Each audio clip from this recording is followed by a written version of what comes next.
what you say anyway. Get that ass. Oh!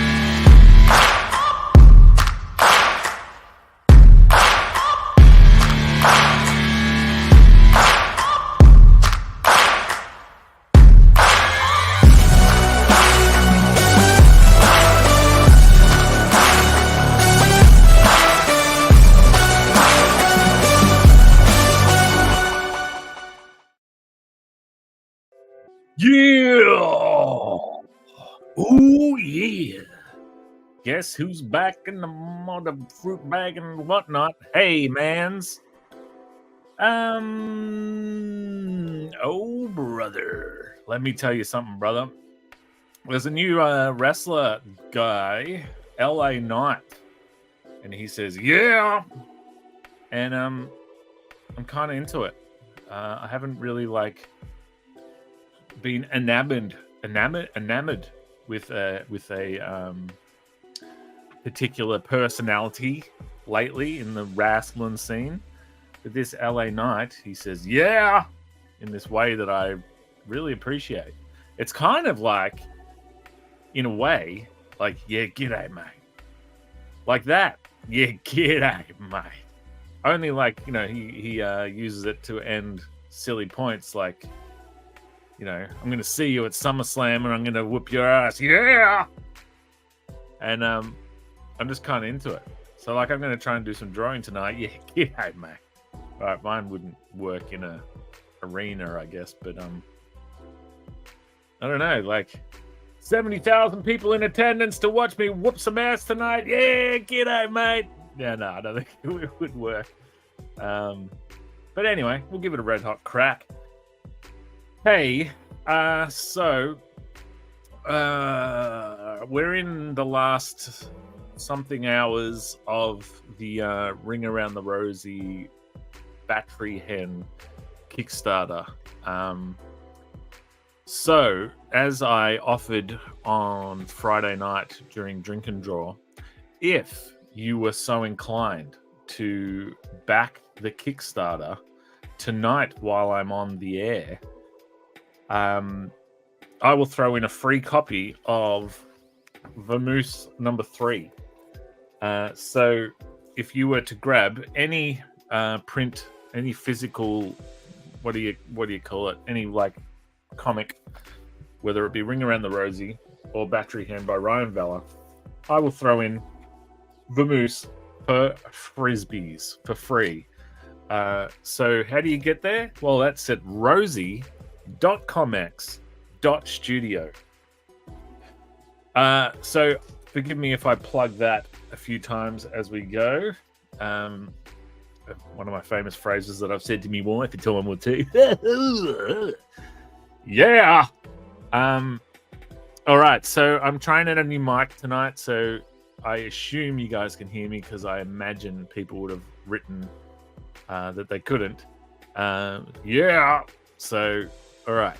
So what am I drawing tonight? So I am weirdly between, I have 3 AO posters due this week, all of which I am not allowed to draw for public consumption because they are corporate things for corporate peeps, and corporate peeps don't like me talking about my sadness while drawing their things. So I'm between projects because I finished my pages for Vamoose.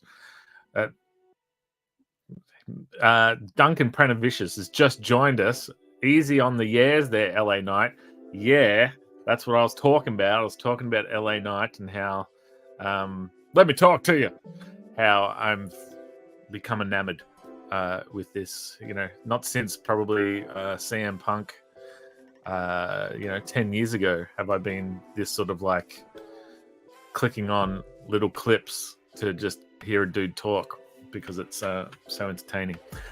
Yeah, g'day, mate. So I'm going to combine the two things. Yeah, g'day, mate. So anyway. All right. So what am I doing tonight? As I was saying, I'm between projects.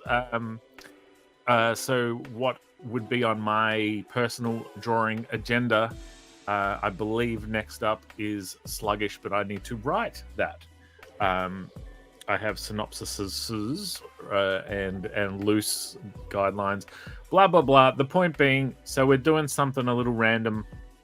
I thought I would get a bit of a head start on my page for Battery Hen number 3. I think I got time because Battery Hen number 1 is only just now on Kickstarter at rosie.comics.studio.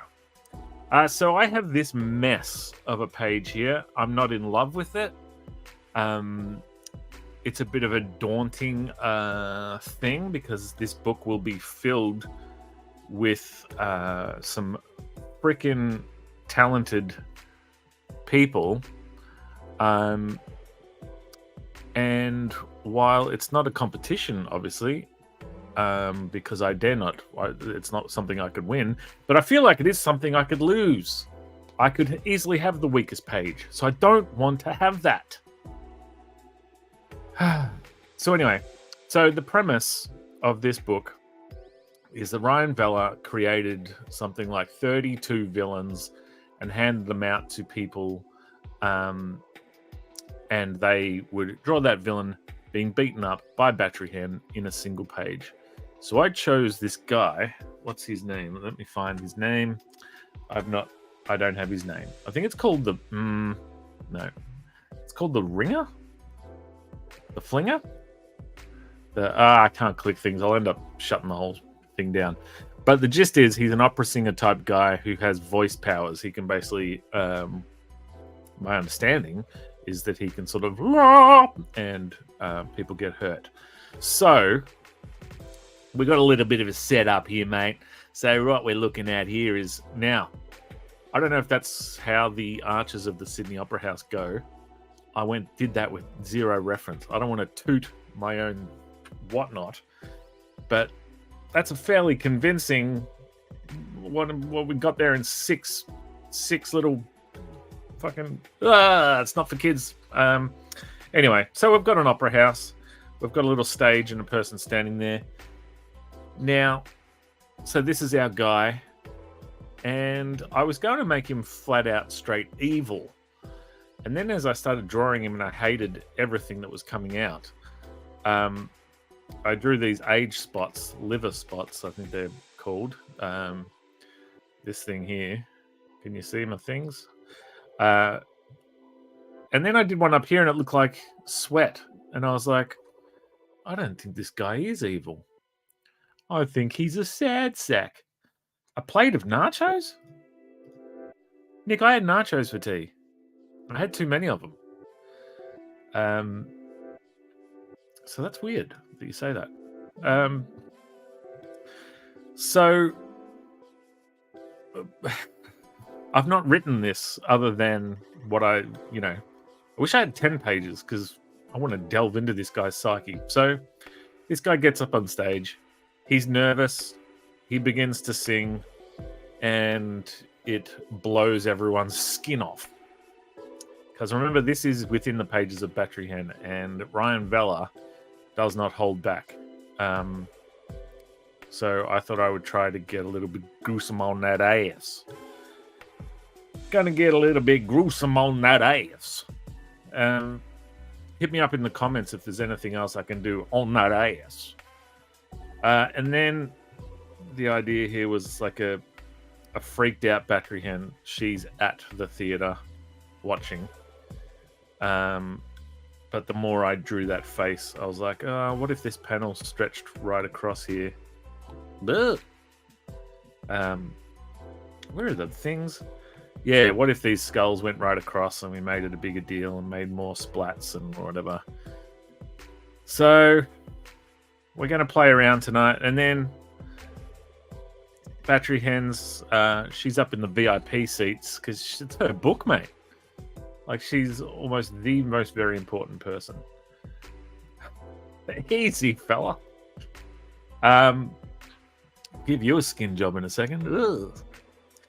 So Battery Hen doesn't love what she is seeing. All these people getting a skin job, if you will. Then this will be a little silhouette panel. I'm trying to cram in a lot. And then our big sort of Crash Bandicoot she jams her stun gunny electric stun baton through this dude's mouth, and there'll be something like, "It ain't over till the fat man sucks on me baton." Like it's a work in progress, so we'll see. Now then, this panel here, this is once I decided this guy might be a sad. Maybe we just like, there might be an emotional button here at the end. Like maybe we put, this is all this guy's voiceover, and there's an image there of him as a little boy being teased for being fat or something. Just something that's just like, let's just take this left, right, left, right, left. He was in the army, professional marching band, something or other. So I don't know. That panel, she might go. He might return. Who knows? So what we're going to do right now is I'm going to just basically start drawing this panel because it's the one that I am happiest with. All right. So, yeah, grab yourself a little. Why not make the jumping down panel longer? Quick, this is why I need you, mate. Otherwise, she's jumping, but being at the same level as the balcony. The jumping down panel? Yeah, right. So the idea is that this will be the balcony here. Is that cool? Is that... I know you can hardly see it. Where is it? Where is it?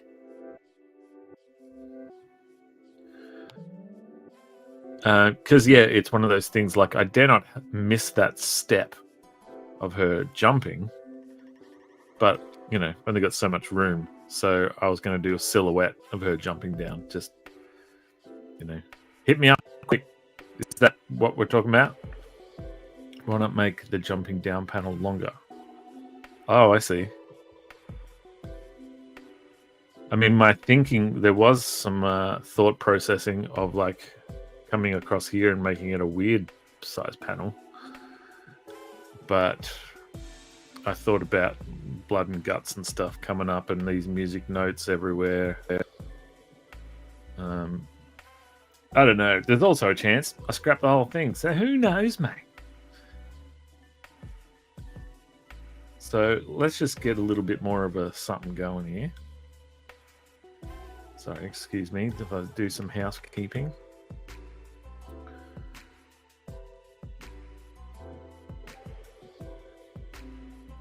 I was at my kids' gymnastics, and I take my work with me to do there.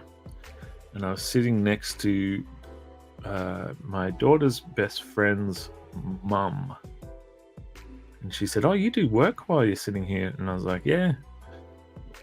And then she kind of watched me for a sec, and this page is in such this messy state that I felt embarrassed that I say that I do this for a day job, and look at the stuff I'm doing.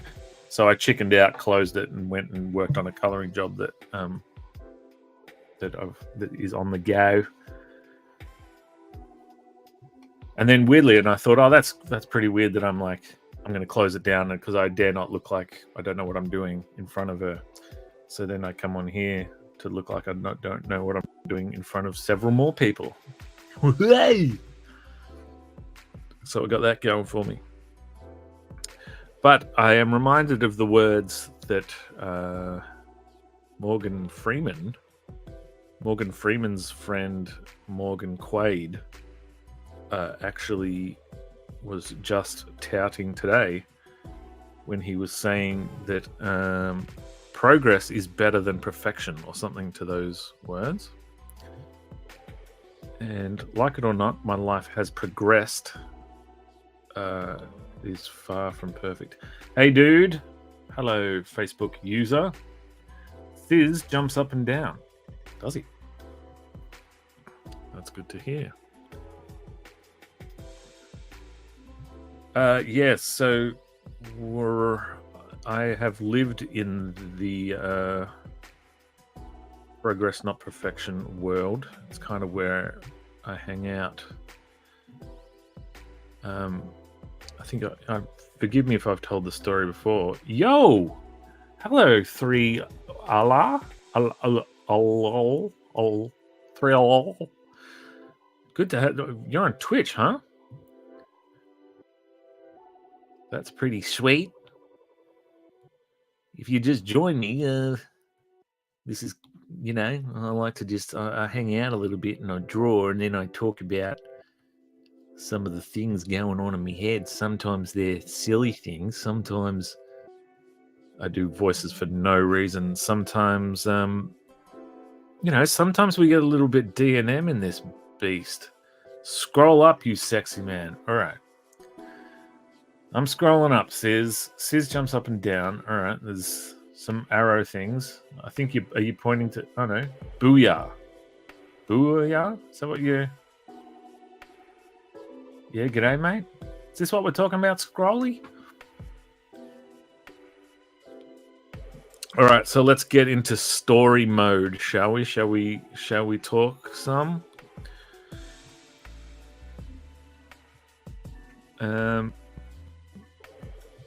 Wait, did we finish on the perfection progress thing? Because I'm reminded of a time. My musical mentor and his band. Hey, Steve! His band, My Bigger Message, fail. Damn you, YouTube. Sorry, Sis, I got no idea what you were talking about, boy. Yeah, so they rehearsed next to us. Had a chance to quote Cody Rhodes there and missed it. I don't know. Cody Rhodes is... Oh, wait. Yeah, he does say something like, hello, Alabama. What do you want to talk about? Is that it? I mean, it's a pretty... As far as catchphrases go. Unless it's like, wrestling has more than one royal family. Duncan, who is the other royal family that he's talking about? I assumed that it's the Hart Foundation, or the Hart family. But then I was like, well, maybe he's actually talking about the Hanoi family, like Rikishi and the Wild Samoans and all those dudes. I'm not sure who the... unless it's the McMahons. So anyway, rehearsing next to my friend and mentor's band, and what they would do is take a song and work on it till it was barely a song anymore. I mean, it was, but they would just pull it apart, put it back together, pull it apart, put it back together. And I was sort of the... And I'm not saying either is right or wrong, but I was of the sort of mode that we had about half an hour to write. Like, so I would come in with the song written, and then as a band, we would like, I think this should go here and that should go there and blip blop, biddly blop.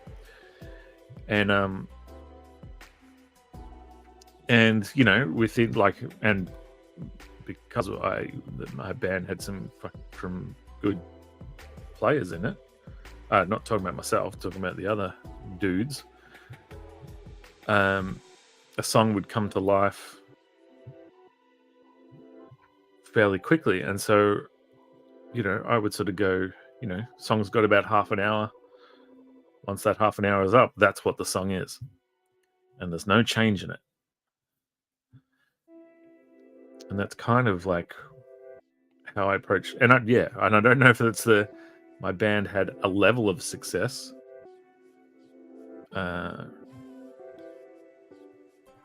But we weren't selling out Wembley Stadium. So what's my point? Well, so I have this similar sort of approach with this sort of thing that I thumbnailed this 3 times. and this was sort of the one that I hated the least. Doesn't he mean the Doinks? They were a pop family. The Doinks? You mean Doink the Clown? Yeah, the Von Erichs, the Harts, the Fashons, like Luna Fashon. Who are the other people in her family? Annoy, the Colognes, the Wyndhams, and the Funks. Yeah, so the Von Erichs, we've got like 4 dudes there. Is it, Steve? This is what we got, Steve. We've got a whole mess of whatnots. All right, let's get cracking. We're talking wrestling, brother. Yeah. Yeah, I totally missed the Von Erichs. As in, like, I know who they are, and I've, read a little bit about them and all that good stuff, but I never, like, really saw them wrestling. Definitely not in their heyday. Before bloody all of them died.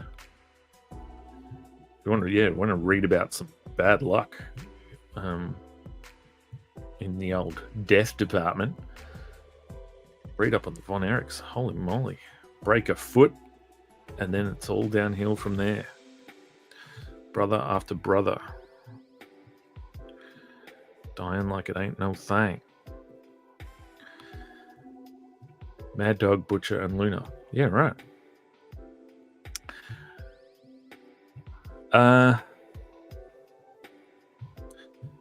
So, what do we want to talk about? I was, Steve, controversial, mate. Actually, speaking of that guy, one thing I used to hate about wrestling back in the day, well, when I say back in the day, like in the 90s, I would think these dudes are cool as shit, right? And then there'd be an instance where they come out without their wrestling trunks on, and they'd be in their regular civilian gear.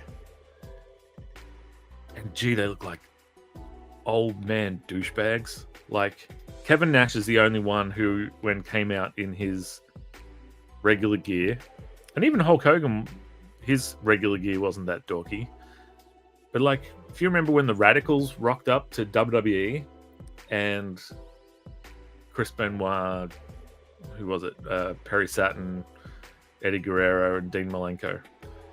And they were all wearing their own shirts. And I just, like, any cool factor just completely disappeared. And even sometimes, like, when Stone Cold Steve Austin would take his, he'd have his little shorts on, but he didn't have his knee braces on. And I just go, Steve, put the knee braces back on. Like, these are like cartoon characters almost. It's like, it's like Peter Parker. It's like Spider-Man being cool as hell.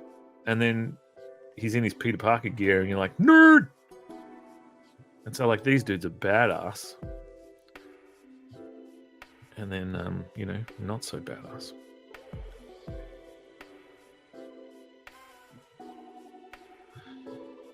I had a huge thing for years. I hated wearing jeans because they'd be so stiff after the wash. LOL, Ultimate Warrior was an arsehole, correct. Roided up to the max, but to be fair, a lot of them were. Yeah, so, when you're talking about wrestling from back in the day, the cool kids nowadays, you dare not say who your real favorites were because, you'd be like, oh, yeah, what would you like, Ultimate Warrior? The work rate of a bloody snail, mate. And then, and then you should like Jake the Snake and Bret the Hitman Hart. It's like, yeah, they're awesome, but my favorite was Brutus the Barber Beefcake. I was like 6, and I loved the Ultimate Warrior because he ran to the ring. That's pretty much it.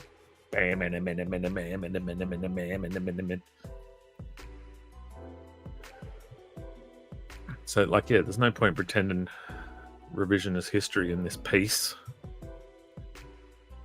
And like, yeah, now of those old dudes, Bret Hart is the man for me. He's but yeah, I love Brutus the Barber Beefcake. I don't know why. Probably because I myself were a beefcake. And then I let it all go, mate. It was either drawing or bodybuilding. Now this guy's got a kind of weird hair situation, and I'm trying to sort of haters, they pay homage. No, wait. Ladies, they pay homage, but haters say Dre fell off. How? My last album was The Chronic. They want to know how I feel about if you ain't up on things. Dr. Dre is the name. I'm ahead of my game or something.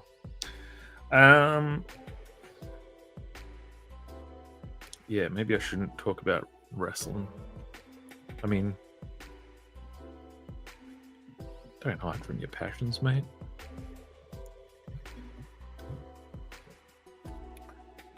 So these will be blue electric thingy-me-bibs, I believe. Yeah, Bo, the Disciple. How weird. I did not know that, like, during it. Not long after, though, did I realize someone called him Ed or something. And, yeah, this is like back in the day, like I used to work. And the business I worked at just got the internet. Like, this is how old I am. And so one of my favorite things to do was to go and read wrestling blogs. And I would print them out and bring them home for my brother to read and stuff.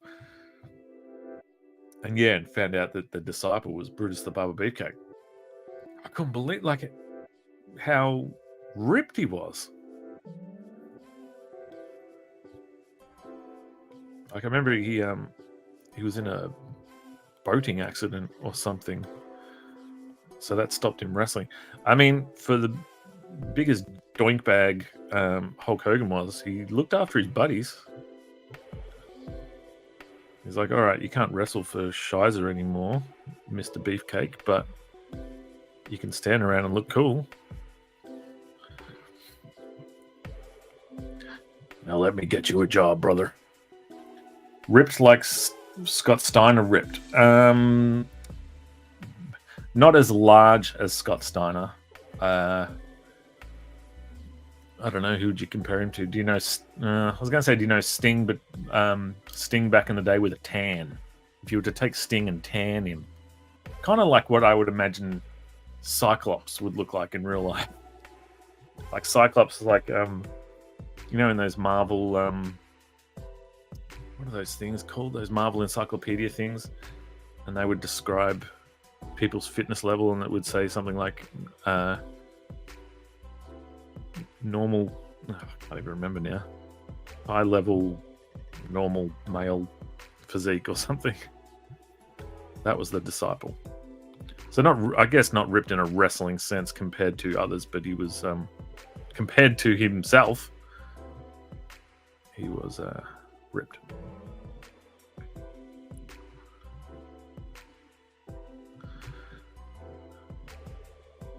Sting was hang on now. Sting was a poor man's Ultimate Warrior. Went the Crow look later on.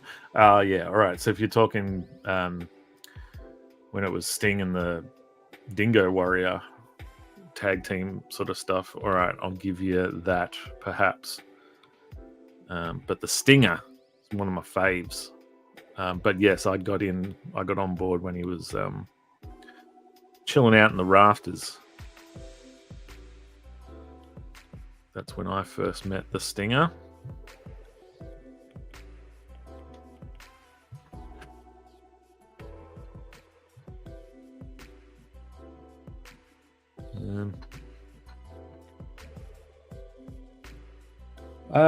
Official Handbook of the Marvel Universe. That's what I'm talking about. Yep. You can get about 1,000 of those from alternate worlds. I tell you, so something. I'll tell you something. Working in a comic book store that has been a comic book store for, when I was there, when I was there it was 35 years, and I was then there for 11 years. Man, they had a lot of comics, and like over 600,000 comics, 600,000 titles, I should say. So then you've got, how many copies. But I'd be like, just so many like boxes of comics that are all, they're all. Sorry, this does not look how I want it. Yeah, and I'm like, I would have to move boxes that haven't been touched forever. So what it would be is they had a warehouse, right, where all the boxes are numbered, and so you'd go on a website and you'd order so and so a book, and then look at this stupid collar, man. That's not happening. Yeah, and then they would pull it, as they said, where you would go to said boxes and you would have to go into. Oh, this sucks, man. Go into box 1212 and retrieve something. Anyway, so we'd have to move these boxes sometimes to get to other boxes, whatever. And there'd be boxes that just hadn't been touched in 20 years because they contained things that no one cared about. And, every now and then, because I'm a procrastinator, I'd, take a squiz, brush the dust off and have a look. And then I'd catch myself just going, man, this is full of people's hopes and dreams. All these comics were made with love, like all these comics were somebody's pinning their hopes and dreams on these things. And I mean, kudos that 90% of them made in America, and here they are in a box in Australia. So, you did something, but it's just in a box gathering dust. I don't know, mate. Had me feeling some kind of way. Starting to feel like an old man, guys, with things like had me feeling some kind of way, or like, welcome back to the stream. It's been a minute. I'm like, it's been like almost 2 weeks. This is awesome watching you play with my creations. Hello, Ryan Veller, I'm going to assume. Ryan, I'm not super stoked with my page, but I'm just going for it anyway. This is something my dad used to suffer from too, was that he had a vision in his head and he was like, that's how it should be. And then when it came time to enact that vision, he couldn't get it to where he wanted it. And I feel his pain more than he knows. Y'all want to hear about I was going to use her real name, probably shouldn't. You want to hear about a lady? I was just thinking about her the other day. I went to school with this. I was going to say I went to school with this broad. I don't know what's the deal with, like, broad is like an old-timey word. I assume it's not acceptable anymore. But I like to be old-timey every now and again, so I wanted to use it, but it's probably not acceptable. So anyway, I went to school with this damsel. No, that's not it. And look, I was in love with her, mate. I was in love with her, and I think deep down she was in love with me. Sheila. All right. And so the day that I was like, today's the day I'm just gonna walk straight up to her and tell her. Now, we were best friends as well, so so we couldn't wait to see each other on a Monday morning or whatever, just as buddies. But me on the inside, I couldn't wait to see her in a sexy way, which sounds weird now, especially with this voice. But so I go walking up to her and I'm like, I'll give her a fake name. Let's say her name's Tracy. I go, hey, Tracy. And she's like, oh my God, Rob, guess what? And here I am ready to say, it's time you and me get serious. And here she is, says, oh my God, Rob, I've been hanging to tell you. I got a boyfriend. And so, all right, it's not the end of the world, because I speak to another lady friend and I tell her that, she says, oh, don't worry. I give it 2 weeks. I'm like, I can wait 2 weeks. 2 weeks is easy peasy. So 2 weeks came around quick. And it was all still going strong there, mate. Another 2 weeks passed. Still going pretty strong. But this whole time, I'm still like her best friend. Well, if not, yeah, it's funny. All my male friends left school in year 11. And so we had a fairly large group of friends. But by the time all the dudes left, I was the only dude. It was me and 3 Sheilas, if you will. Which was awesome. Like, well, I don't know why it was awesome. They were just my friends and they were ladies. And, I'm somewhat of a, I don't know. The ladies find me easy to talk to back then because I was not the most masculine of males. So I confided in one of these other ladies. She said, don't worry, it'll only be 2 weeks. I said, I can wait 2 weeks. 2 weeks came, 2 weeks went. And they were still together. But so I just, I continued my best friendness. But I couldn't also hide that I was in love with her. So, but anyway, so what I would do is I would we had the school diaries that you would write your homework in and whatnot. I would take my friends' diaries and I would draw in them. And so I drew in her diary like I always did. And I drew some picture of whatever. I then arrive home that night and my dad says, phone for you. And I answer it. Be rude not to, really. And voice on the other end says, Rob. Well, it's probably more like, Rob. But, it was deeper than mine was. I know where you live. Stop talking to Tracy.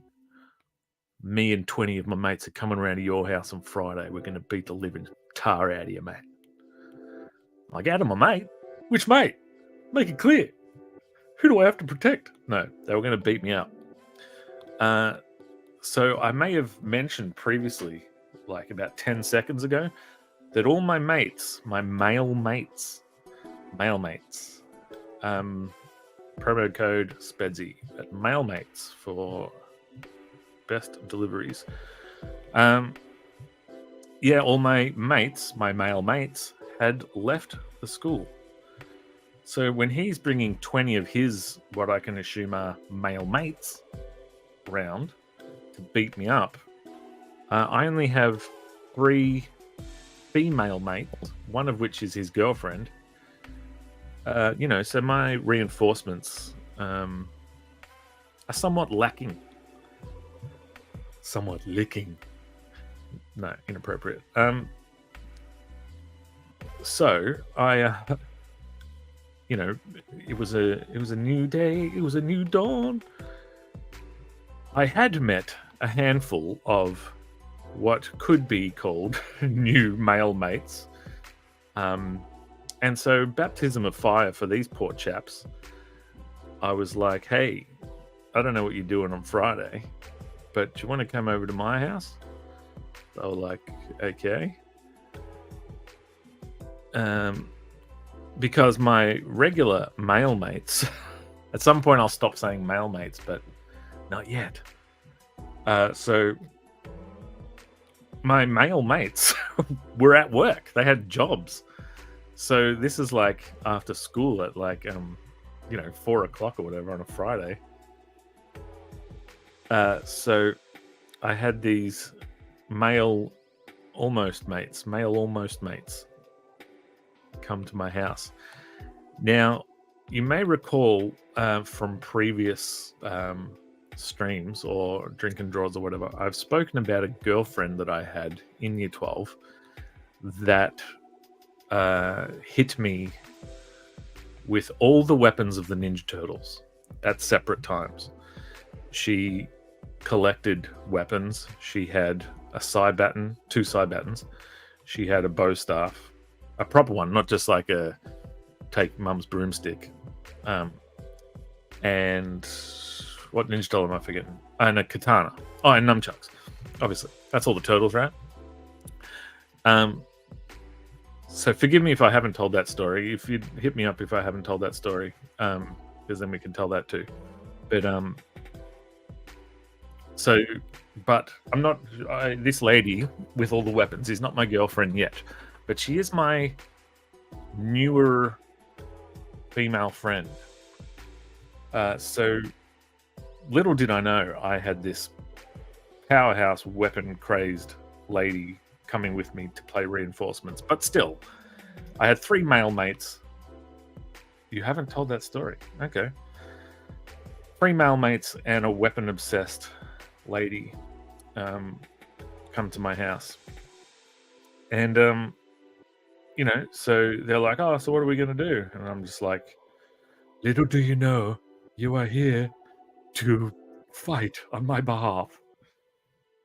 So the coward, the boyfriend of Tracy, he doesn't show.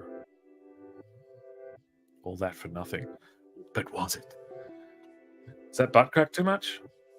What's the deal? Do you reference that a butt kind of happens here? Let's leave no butt and we'll worry about it when we do In the Shadows. So I promptly now having weapon obsessed warrior princess, tell me more. All right, so I'll write that down so I make sure I tell you about this lady. But so me and my new male mates, we go to the station with the idea that we'll go out drinking or something. I forget how it happens, but basically and this is some bad friending here from young Spedsy. But basically, then my real male mates, they finish work, and when they finish work, it's time to party. It's a Friday night. They're ringing me up saying, "What's happening? Where we going? What we doing?" So I can't remember how I ditched my new male mates. Hang out. I go and I hang out with Dan May, and so I'm at Dan May's house with another friend of ours, and I get another phone call. This is now later at night.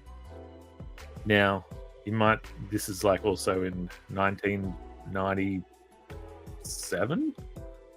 So, yes, Steve, I can't be sure whether I ditched these other dudes. I used them and not abused them, but look, I didn't pay them the respect that they were due. So anyway, I go around to artist Dan May's house, and with another friend of ours. And we're chilling out, playing PlayStation, drinking beers, whatever we used to do. And I get a phone call. Now, this is 1997, 96. It's not like I get a call on my mobile phone. No, Dan May's mum comes walking into. Dan lived in a flat out the back of his mum's house. And she says, "Rob, your dad's on the phone." So I go into the main house, see if I can see Dan's older sister, Trine. Damn it, she's not here. Hey, Dad. We just had some guys come running past the house, screaming your name. and throwing eggs at the place. Now, I'm 16, 17. He may as well have just said there was a drive-by shooting, because I was just like, what? This was so out of the realm of, like, I'm a lover, not a fighter. So anyway, my house has been egged. I am 15 minutes away by car. I don't drive. My bike is probably in Dan's garage. So I'm like, okay, yep, all right. There's nothing I can do. But my friend Andrew, and mine and Dan's friend Andrew, he was livid. I tell him the story about Tracy, about the boyfriend, about the 20 of my mates, about my new male friends, my new male mates.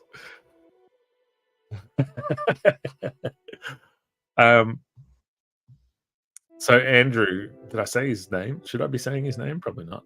He wants to go back to my house and find these dudes and lay the smack down. We did not, because I, as Steve will tell you, am a weak bastard. Weak bastard full of mustard. All right, so... Oh, well then, how did that story end up? Maybe we should stay on this one before we go talk about Weapon Obsessed Lady. So, at a certain point, Tracy tells her boyfriend, now this is like months later, that, look, Rob's around for the long haul. You don't have to like him, but you do have to stop trying to beat him up. So I wouldn't say a truce is formed, but imminent death is no longer on the table. That doesn't mean I'm not scared of him still. But so anyway, this gentleman reveals himself to be not a spectacular person, in my mind. So, to me, my quest for Tracy's love is a just one, and one that can continue. So I do not give up. So what ensues is so many crap stories about missed opportunities and whatnot. But one that I thought was particularly hilarious was, well, there's two actually. Two big, and when I say hilarious, I mean make me look utterly pathetic. But I think it's funny how pathetic I was. Well, one's not. So one was doing a fundraiser for his football club, where Tracy would be cooking sausage sizzles. Now, if you know me, I like a good sizzle. But anyway, so she asked me if I wanted to come to it. I said, no way, Jose. There's no way I can go be amongst all the footy dudes. That's just a recipe for disaster. What I could do, though, is it was near one of my favorite comic book shops. Well, near one of my favorite news agencies where I got comics from. Lingo looks cool. The character is the twin brother of another bad guy called Lunchbox. Cheers, Ryan. Yeah. Now, Ryan, while I've got you, you don't have like a backstory or anything on these guys. Can I play with it? So basically, in my mind, this guy is a somewhat nervous opera singer who, is building up the courage to sing. Now, is he building up the courage because he knows what his voice is about to do? And that's rip the skin off people, blow their faces off? Or is he nervous because, go with whatever your story you want. Sweet. yeah, so he's going to rip some faces off. Battery Hen's not going to be too impressed. Where were we? So, she's sizzling. She's sizzling these sausages just down the road, or just down the, like in the same group of shops as my favorite comic book newsagents. So I could kind of like accidentally be there picking up my comics and see her, right? So I get on my old bicycle and I ride down there. I spot her from a distance, but I'm too chicken to go further. Because I can see her, I can see him, I can see them, I can see football players, I can see all of it, and I'm like, no, you know what? I gotta go. I can't stay here. And I turn around to leave, and that's when I see Tracy's mum. She says, "Rob, what are you doing?" And I was like, and right off. I think I said, I was just picking up my comics, which, you know, staves off all beatings from jock types. Like, that guy reads comics, don't start shit with him. Holy moly. But the other time, which is far more pathetic. Now, the streets near my parents' house, I knew like the back of my hand. The hell's that?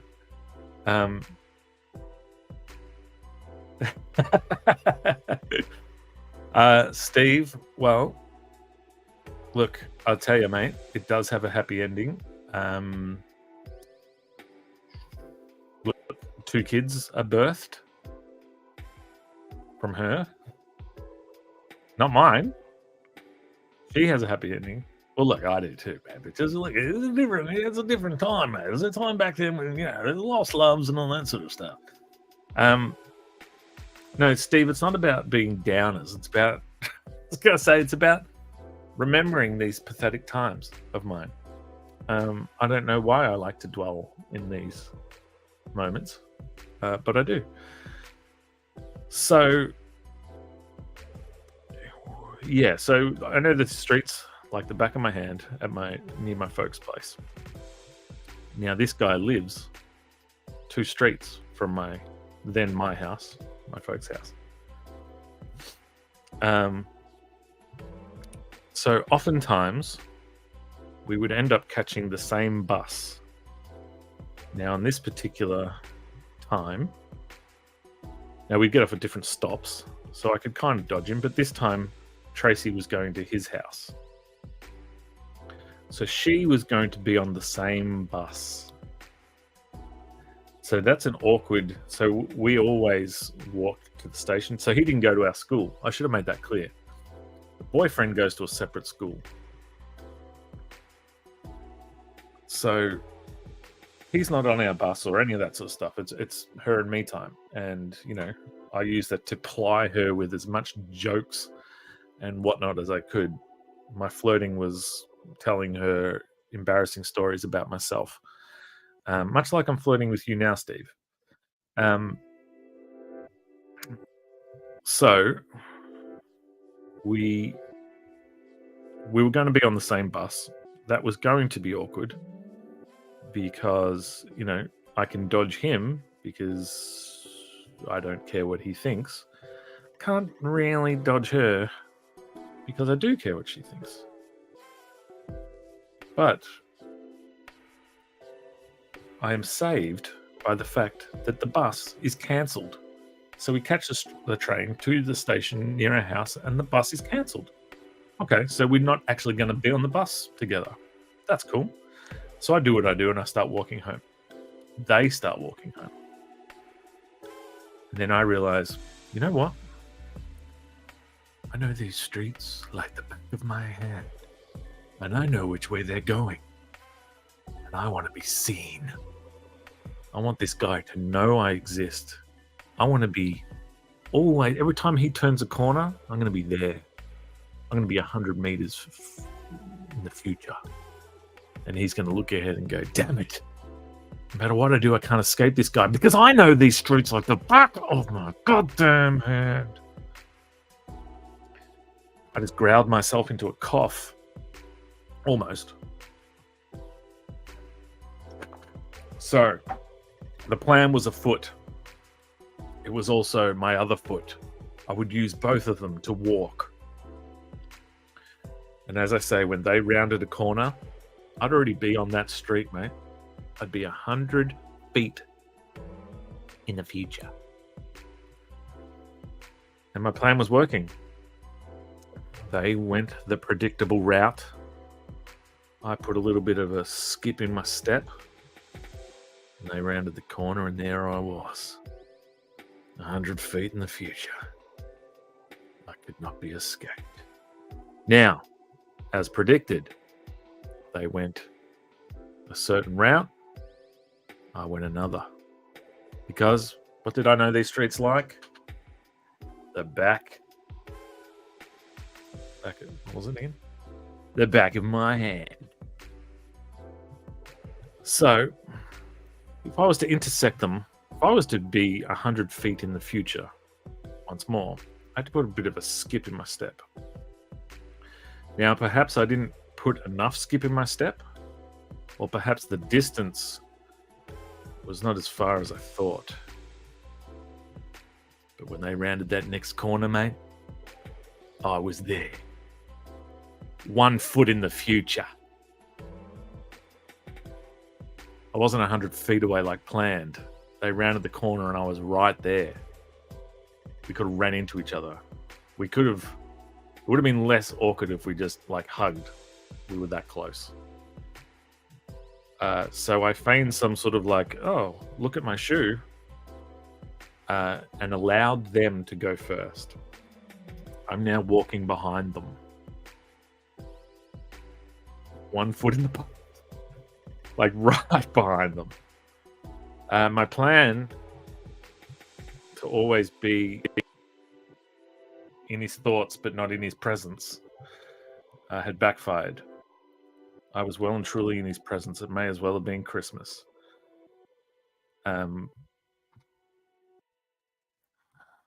So after maybe, a couple minutes of walking, she turns and she says, Rob, you may as well just walk with us. And I was like, I'm good. And continued to walk right behind them until the next available turn off. You could argue this whole thing was a turn off for her. There's a saying, always a bridesmaid, never a bride. Heartbreak, Spedsy. Mate, you don't know the half of it. Do you want me to keep going on this piece, dude?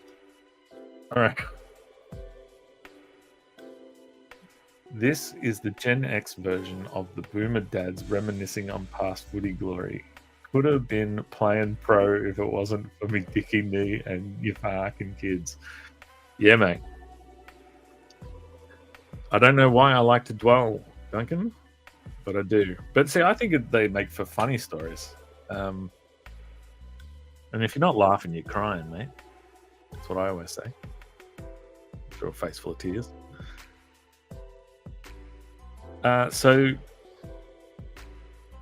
Battery Hen's got hair that I find hard to do. Just to bring it back to drawing for a sec. Waiting for the story to hit its stride and be on the up and up. Okay, well, you ready? So, next, so I, continue to see her quite often, but it's clear her and this dude together, right? As much as I think he's bad for her, who am I to something? And seriously, I don't know what I thought I had to offer. But I feel like anyway. So, cut to, which one came first? We're at a party at one of those, remember I was saying about the three lady friends. So one of them had a party at her house. I am there. Tracy is there.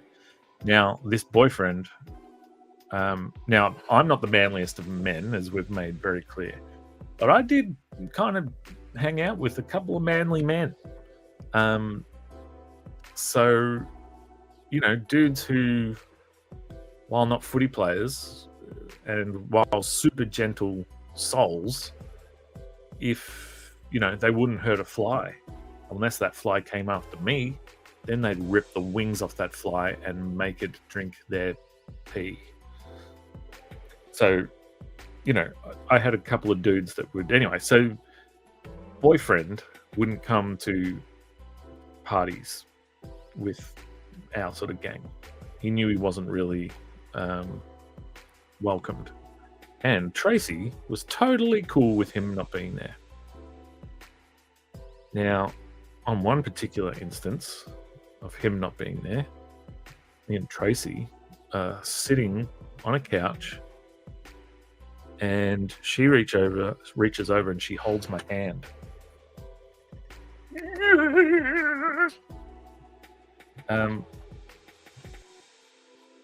You know, and I'm like, holy moly.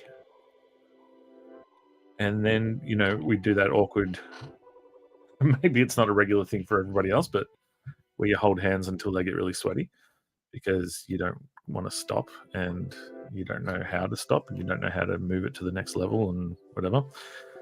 So we hold hands for, I don't know, about an hour, something. And then it's time to go to bed. As in, everybody else is like, you know, these are the days when you hung out with your high school mates and everyone was like, all right, well, we've drank until we're sleepy. Now it's time for bed. Let's go to bed. In separate beds, blankets, sleeping bags, under a pool table, all that sort of stuff. What's the deal with the pixels? Does this get up-resed later? I am super zoomed in, friendo. So there won't be a printing problem. I can show you previous pages. So I do everything at 300 dpi for the most part. So when it prints up, and even when it's, you know, so that's probably full size. That's 100%. So that's sweet as 2 feet. But then when you zoom in and start playing around, Pixel City. So that's what you're saying. So yeah, now 300 dpi. It is for print, but I do like to do high res ones for digital upload as well. So the pixels are because, in the scheme of things, this panel's probably this big, but I'm working at this size, if that makes sense. Yeah, so it's bedtime, you guys, bedtime, and so everyone's going to their respective rucksacks, and all I'm thinking about is my sack. What? No, come on, mate. That's just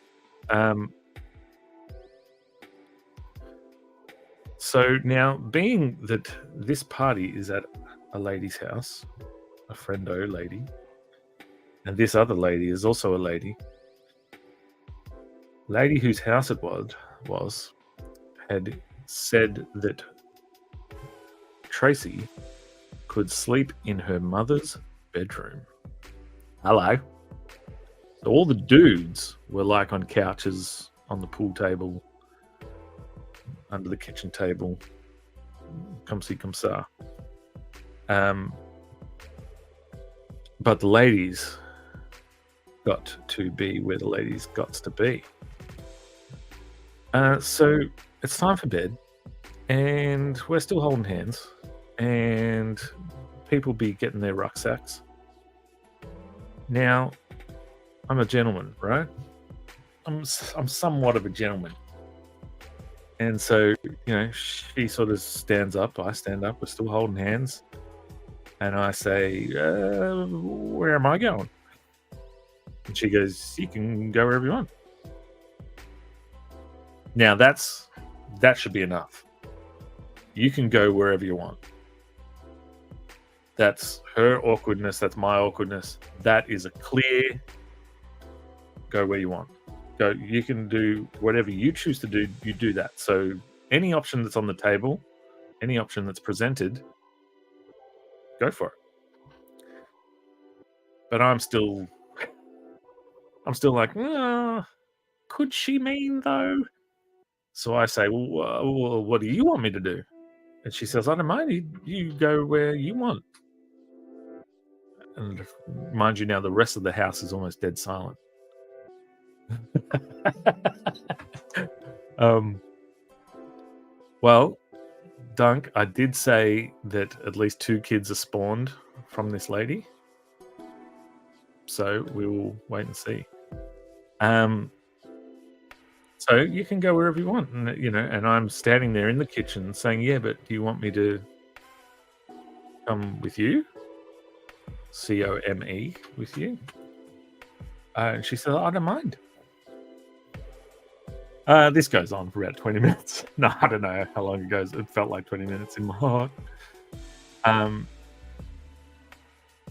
I'm not going to keep doing this panel because it's now into tricky stuff. I'm going to do this guy up here. So anyway, so this discussion of where I'm going to sleep results in the lady whose party it was hearing all this. Now, she's also one of my good friends. And this is at her house, and what we're talking about is going into her mum's bedroom. So she comes storming into the kitchen and says, "You two are not sleeping in my mum's bedroom together," and grabs me by the hand and takes me to the couch where I am to sleep. So alas, so had I just shut up, had I just taken the first sign. So that's it for that night. Cut to we I'm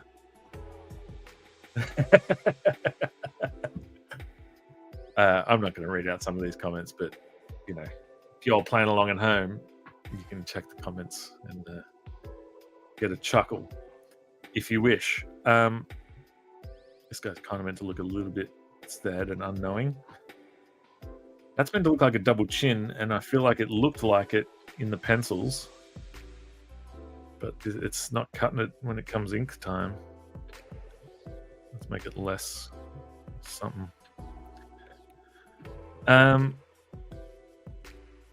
So the next time we have sort of a dalliance is we are back at Dan May's house, and she is meant to be driving home to her boyfriend. So we're at party. It's party time. This time at Dan's house, Dan's apartment thingy, and she's not staying the night. She's going home to boyfriend. But we're all having fun, and bedtime is cold, and people start heading to rucksacks. And so I'm in my somewhat ruckish sack. Why does this look like a dog's face? Ruff.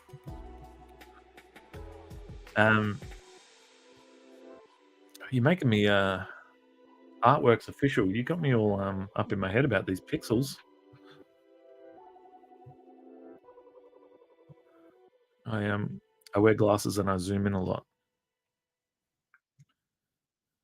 So I'm in Dan May's kitchen, between the bench and the sink, on the floor, on a blow-up mattress, in a sleeping bag, or on a sleeping bag, or about a sleeping bag. She doesn't really want to go home. She doesn't want the party to be over. And I am awake as cake. The band, when they did The Distance. And so we're sort of just chilling out in Spedsy's sack. But there's no we're not taking it to the next level, because I dare not do that, because I'm a frigid little beasting.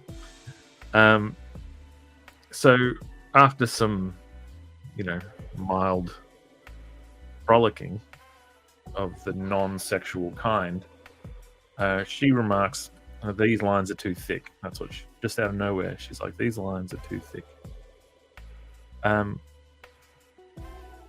No, she remarks that she has to go.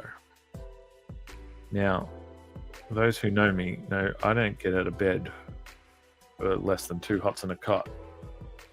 I think these memories are starting to pain you, mate. No, I'm good, mate. I think it's funny, sort of. I don't know why. Yeah, anyway. So, I'll get to the lady who hit me with all the Ninja Turtle weapons because that's a. I was going to say it's a less painful memory. This is not painful. It's funny to me. Yeah, this bit's not funny, I guess, but yeah. So she's like, "It's time to go," and I don't get out of bed for less than 2 hots or a card. I made that joke already. Barely a joke, mate. So I go out to Dan May's driveway. I follow her out, and this is where I put it all on the line, mate. She's been with this guy for 2 years or something now, but our friendship is as strong as ever, and we just did some mild frolicking, mate. And I've got some liquid courage in my veins, and I say, "Tracy." She stops and thinks we're still partying and mucking around, but I'm serious, mate. I am dead serious. And she goes, "Yeah." And I reach out and I grab her hand and I say, "You're meant to be with me." And that's the end. And now, Tracy, come stick your head in. She's not here.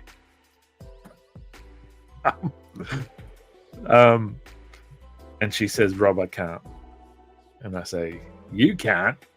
Your boyfriend's the can." Get it?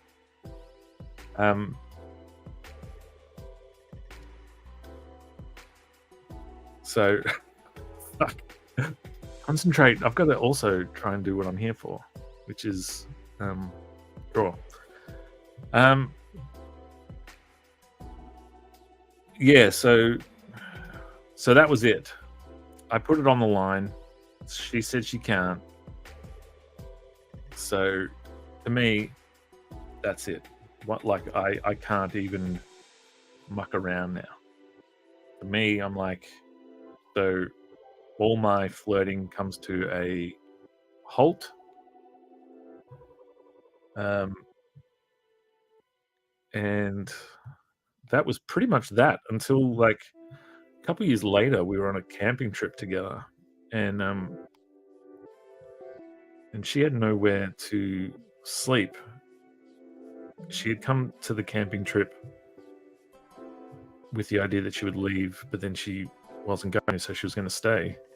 And so she ended up sleeping in my tent, in my blankets and shit, because, you know, we were friends and she trusted me and all that sort of stuff. That was another time where just like, and I didn't put it on the line or anything then. It'll look like a double chin if you add a U-shape chin in the middle. Peter said you wanted pointers. Yeah, go for it. I'm all for the pointers. Pointer sisters.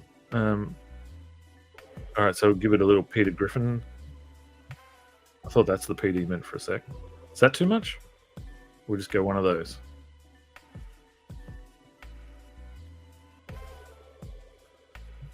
That's not bad. I like it. Artworks, do I know you by a different name?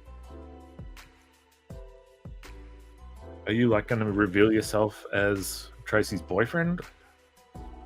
Because why are you doing this to yourself when you know that she ends up with me, bro? Tracy, come in. No, it was a joke before, but this time come in. I'm not real. You know where you are. Why are you talking when I talk? Because we're... What is it when two people are synced? Yep. You are the boyfriend. Okay, awkward. All right. Let's do this face, shall we? We're a little bit all over the shop in more ways than one. Basically, I'm just not committing to some of these larger problems. I guess I could do this because if you're just joining me, I'm not totally sold on this page. Why I'm continuing to work on it when I'm not convinced, I don't know. So where are we at? So did I finish that story, Steve? Are we? Oh well. So so let's not forget that she seriously, besides the love and whatnot, he legit was one of my best friends. So I've just put it on the line, and I've put it on the line, I think, 2 or 3 times. I kind of killed the friendship for me, because then I was just like super awkward. I can't, like, my whole thing was mucking around with her, joking with her and whatever. And I've killed that. So I didn't, like, I was friendly and everything. Like, we would still see each other and all that sort of stuff at things. But, you know, anyway, so I stopped all of it for wrong or right. And, I thought I put you in the center, you beastie. Until you ready, Steve? Are you ready for this one, mate?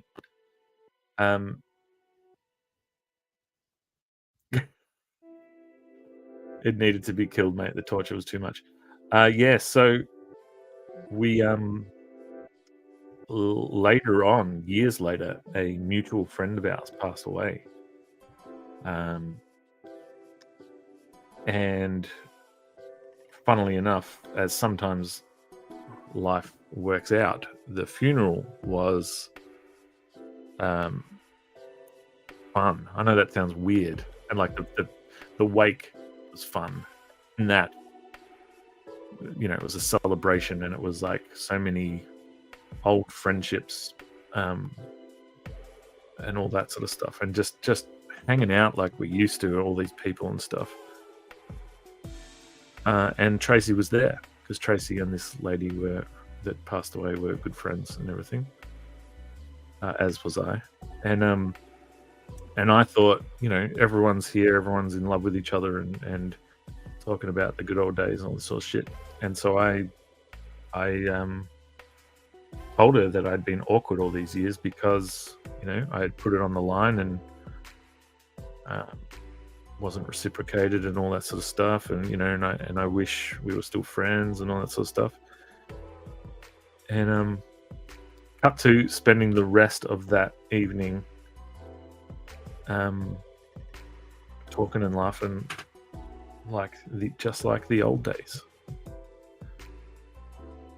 It was actually really, like, it's funny too. Like, I talk about Dan May. Dan May had been living somewhere else for a time and everything, and was kind of like just wasn't around as much. And that funeral too, he came to, and was a real sort of like, you know, he had plans for after it, and I was just like, dude, cancel plans, just hang out, look at this, like, we're all back together again, and this is awesome, and whatever. And yeah, he still went to the thing that he went to, but he came back after it. Yeah, it was just good times. All right, so anyway, let's get to laughing. I'm Rick Smith, aka Mick, aka not the boyfriend. Closer than you think. I'm not going to say his name was Rick, but anyway, good to have you here, Rick Mick. All right, let's get to laughing.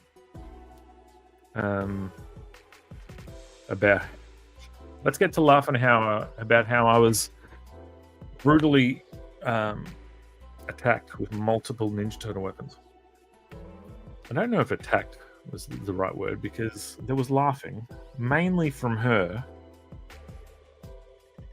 But I could see the funny side years later when streaming.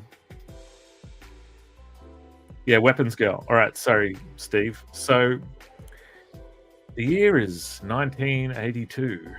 I was 5 years old, and out of nowhere, a little ninja with a ponytail. No, so somewhere along the lines there, I had met this amazing cartoonist She was a wild one, this lady. But man, could she draw? She could draw like a son of a gun or a daughter of a gun. And she taught me so much about drawing. And so we struck up a bit of a friendship, but she was I was a somewhat sheltered Catholic boy, and whatever the opposite of those two things is. So she was an unsheltered devil child. And as I was saying before, lots of all the male men, after they just trying to get the same distance going almost in these planks. So all my male mates had left school, and it's just me and these ladies. And funnily enough, my ladies did not like this particular lady. Because while she was a good influence on me and my cartooning, she was perhaps not a good influence on me in as much as she would bring whiskey to school, and we would drink it at lunchtime in like a water bottle sort of thing. First time I'd had whiskey. I might just color this panel just for fun. We might just do that now. I think maybe because I'm at a little bit of an impasse. Is that a thing? Just before we combine these layers, let's just make sure. That's the worst thing when you combine layers that you don't want to combine. Let's turn off everything. Make sure it's just the ones we want. That one. That one. Your powers unite. All right. So I'm drinking whiskey down by the bay. And yeah, this girl, she liked everything I liked. Ninja Turtles. Damn, I need reference colors for this dude. Bear with me while I crash everything. Where did I put this thing? Sorry, I just need to... There we go. I saved it under Ryan Villain. His name is Lingo. Alright, he's mainly blues and blacks. Maybe I should bring it over here so you all can see it. Where's the share button? Remember when Cher rode those cannons when she was wearing a seatbelt? I don't know why I was so turned on by that. Because in my heart, I was a cannon. She was the seatbelt. I don't know what any of this means. Sorry, I will get back to the thing. I'm just trying to find this. Come on, Ryan Villain. Share. Airdrop. iPad. There it is. There he is. Let's bring him in here. Insert photo. All right, there's our boy. So where were we? So, good cartoonist, horrible influence. So she lived basically on the other side of the tracks, literally. So I lived on a particular train line, and she lived on another one. We'd have to. Hang on. Hey, me too. But my drink of choice was Southern Comfort. Yeah, to be fair, Sis, I don't know what it was I was drinking. It was just one of those things that was brown, and you drink it and you go, oh, I feel like a cowboy. So I'm just going to go with whiskey, but I don't know for sure. Yeah,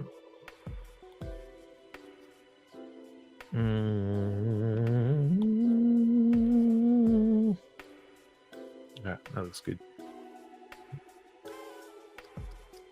Color pants. I only found this trick out the other day. Balls. That's not going to work anyway. Forget it. Yeah, so stay on target. She was a wild one. Let's just go with that. Taught me a lot. So, not far into our friendship, it became a relationship. So, for all my bad luck with the ladies, this was a time where I had some luck.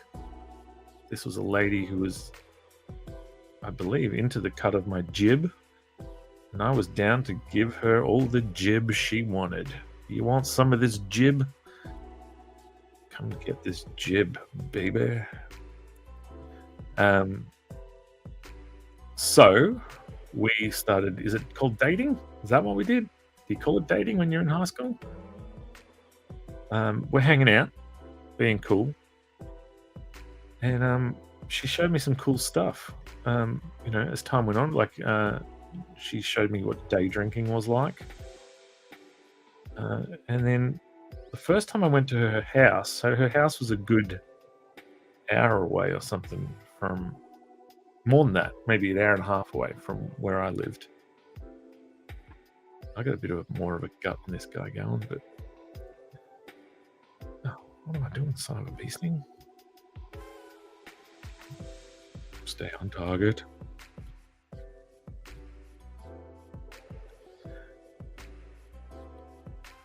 So I went to her house time and time again, and she did things like she had a PlayStation, like well before I had a PlayStation. I don't think I even had a Nintendo 64 yet, and she had like hacked it and all this sort of stuff that I had no idea about.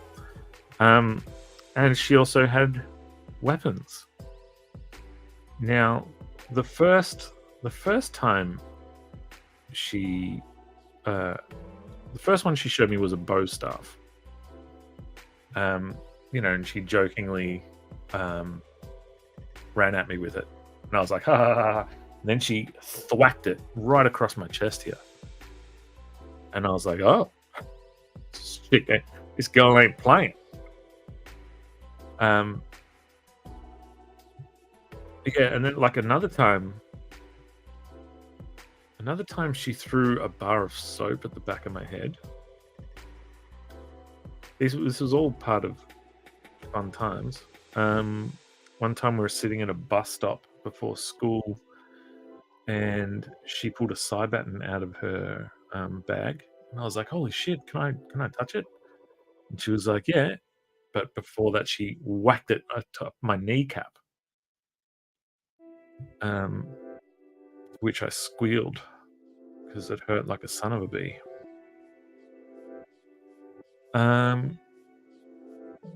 Might have been lying about nunchucks. I can't remember nunchucks, like her hitting me with them. Katana, she had the courtesy to turn that on its side and hit me with the side of the blade. Now that was across my back. Now, this lady is at the forefront of my mind because I think about her every single day. Now, why do I think of her every single day when I am happily married to someone that's not her?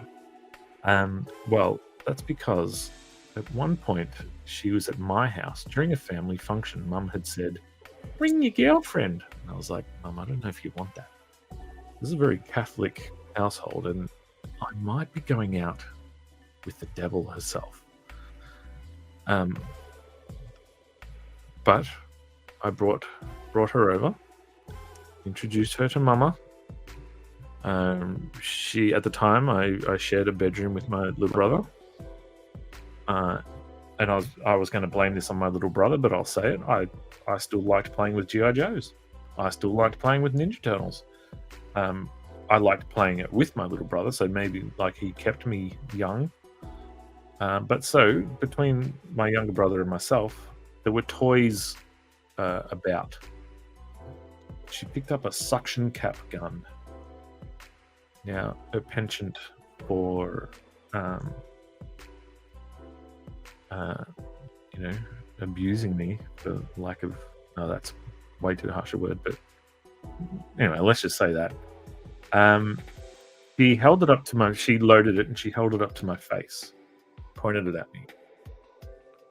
And me, like an absolute idiot, I said, "You won't shoot me, I'm your boyfriend." Now it's a suction cap gun. What harm can it do? Well, it was this far from my face, and it got me right in the eye. So I was like, oh, fuck, my eye was like watering and all this sort of stuff. And so I ran to the bathroom to look at it in the mirror and to pour water on it. I don't know what my theory was. But I think of her every morning because as I've been drawing more and more, my eyesight has been getting worse and worse. And I went to the optometrist 2 years ago or something, and they did a scan of my eye, both my eyes, and they said, you've got huge scarring on the back of this eye. Have you ever had any trauma to your eye? And I said, well, the love of my life once shot me with a suction cap gun. And she said, that'll do it.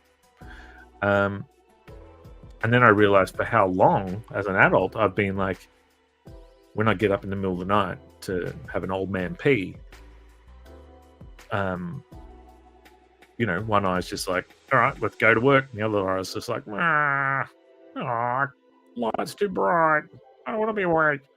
And it's always crusty and all kinds of stuff. And now, as this prescription glasses, this isn't a happy story, Steve. This might be worse than the last one.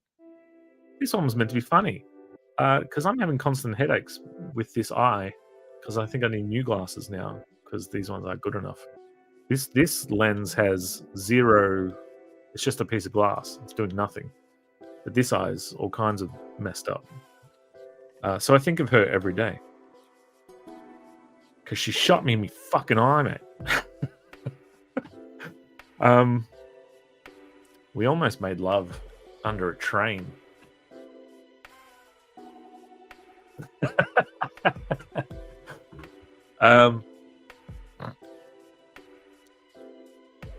Yeah, near where I live, there's an old steam train.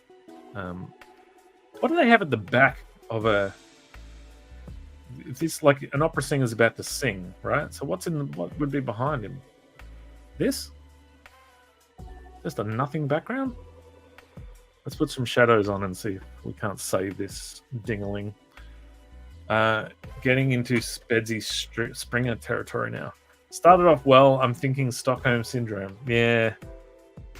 I don't know. Do I talk about what we did on the train?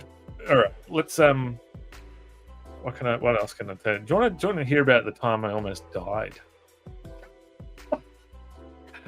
I think these stories are funny, and then I realize once you guys comment, I go, oh, maybe they're not. What does that say about me? I don't know. All my stories are like the first things I think of are sad sack stories, which is not my intent. I'm not looking for sympathy. But if it makes you buy my comics, actually, should I remind y'all? Segue. So we're in the last whatever hours of Ring Around the Rosie Battery Hen Kickstarter. So if you wouldn't mind going to rosie.comics.studio and taking a look at the video there to see if these comics are your vibe. And if they are, if you were to back it tonight while I'm on this stream, or anytime before midnight, or I don't know, sometime tomorrow morning, I'll give you a free copy of Vamoose 3. For absolutely free, no shipping, no nothing. I'll chuck this in with your order of any physical purchase of those comics. Yeah, thanks, Leah. Wicked.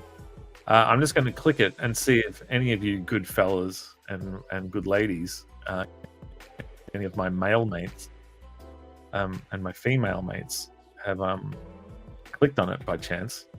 It's loading. No one's clicked on it. No one. Don't worry, I do the same. I tell stories I think are funny and people get horrified. Sorry, I deal with my traumatic trauma through humor, you fucking pussy. Yes, I'm the same. I mean, not comparing these non-traumas to your potential actual traumas. But yeah, laughter is the best medicine. I don't know. I don't think of these things as sad stories. I think of them as funny, um, which yeah is telling, I guess. Um, so sorry, just doing some mild thinking. This is what my face looks like when that happens. Um,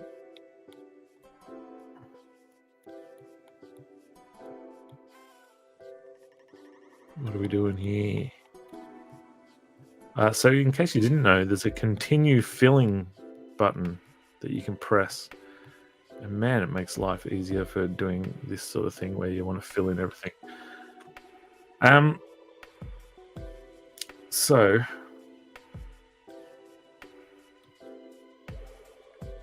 I'm going to sort of... No, I don't know what I'm doing. I'm making it up as I go along.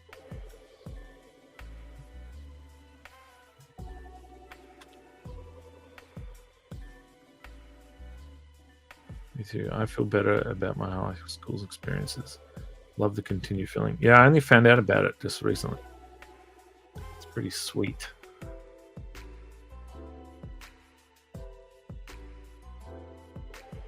Yeah, one time I was camping. I'm not a big camper, but I was back in the day. Well, like I would go camping with blokey blokes, and I just liked hanging out, drinking, and laughing.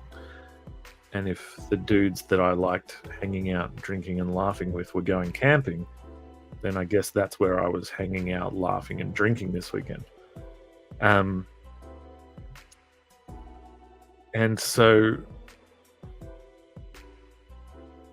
we're in this campground where each what do you call it, campsite, each allotment or whatever is yeah, spotlights, good call. So my thinking is I'm going to do a basic shadow first, then spotlights like this, so it'll be like kind of like this sort of thing, I'm thinking. Yeah, we'll see how we go.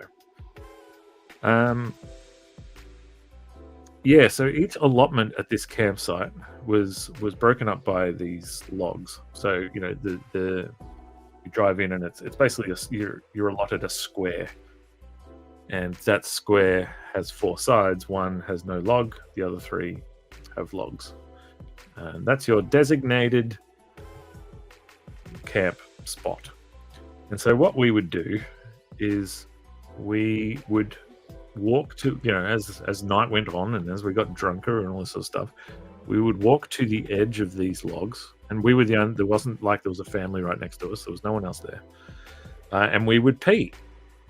We would pee over the log and into the bush.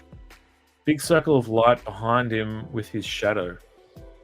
Oh yeah, yes, Nick. Yes, that's the shit. That yes, I'm so happy with that. I'm going to do it now. Oh man, that's why you. Yep. L's to the yeah.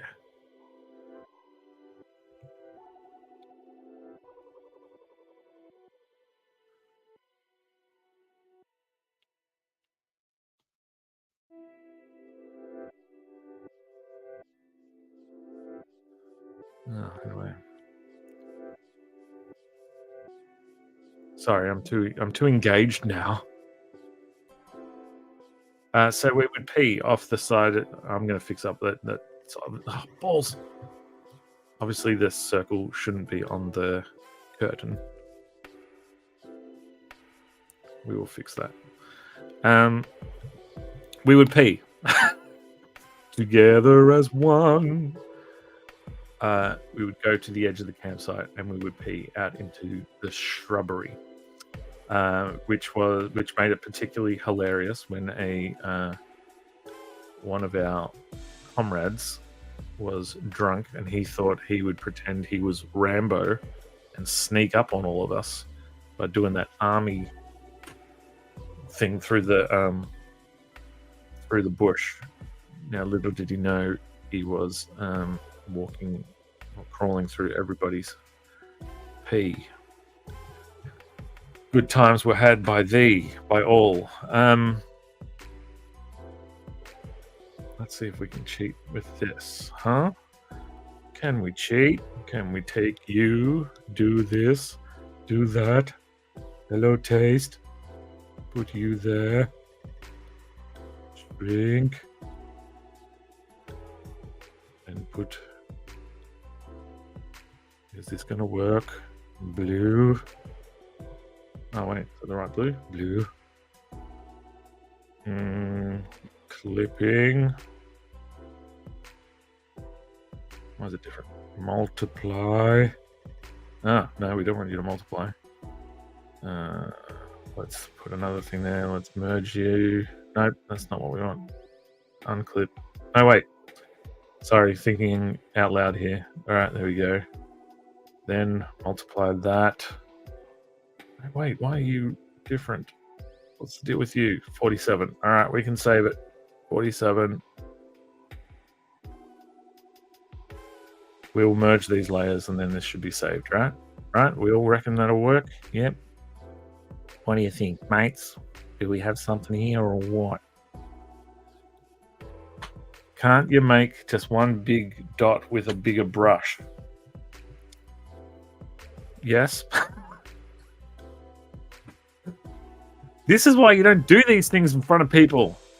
This is how I do it. I do things 50 times until I work out how to do it. And then next time I need to do a spotlight, it'll take me less time. So, hang on. There's method to my madness, I think, and hope. Right? Why did I choose to do this in front of people, you monstrous doink bag? All right, so we're going to put these back to normal. Normal. Right, so they're both the same color now. Put them together. Multiply. Bring it down to 47, bros. About that. Then this will connect. No, this will connect to roughly where his feet are. How will this circle work? Not like that. It would go balls in a crumpet, like kind of weird shaped.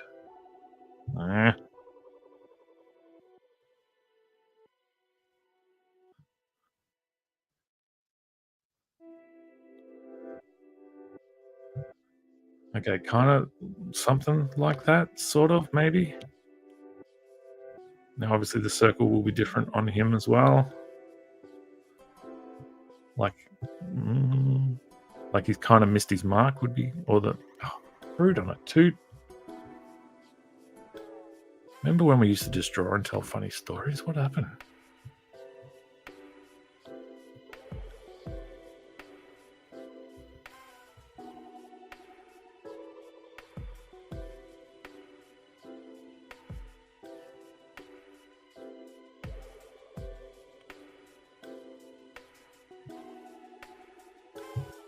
Mate, I feel I'm a little bit under pressure here. I don't know if I like it.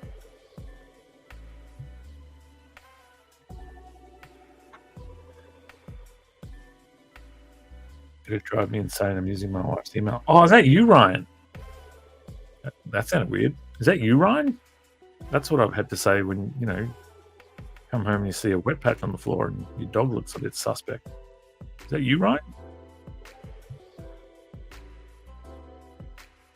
It's Ryan Valet here.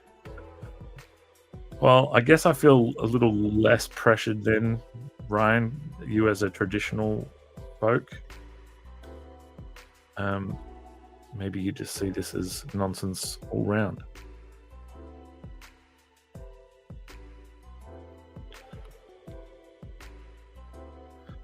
Pressure, pushing down on me, pushing down on you. Under pressure. So, where were we? Were we having any fun? I can't recall.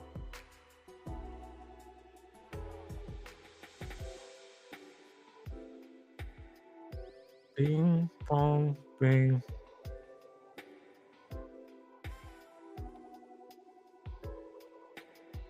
So after my friend walked through the pee, or it's not how any of that goes.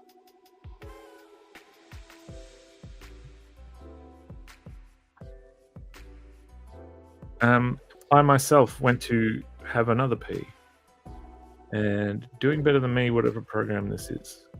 Oh, thanks, Mick. I don't know about that, but sure, I'll take it.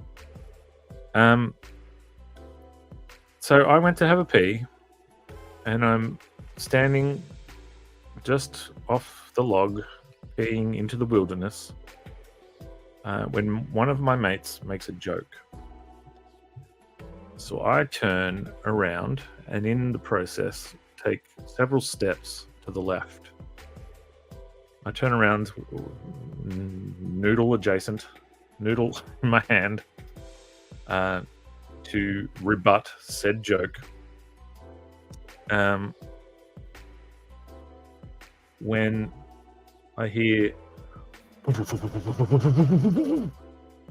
and next to me is now a tree where once no tree stood.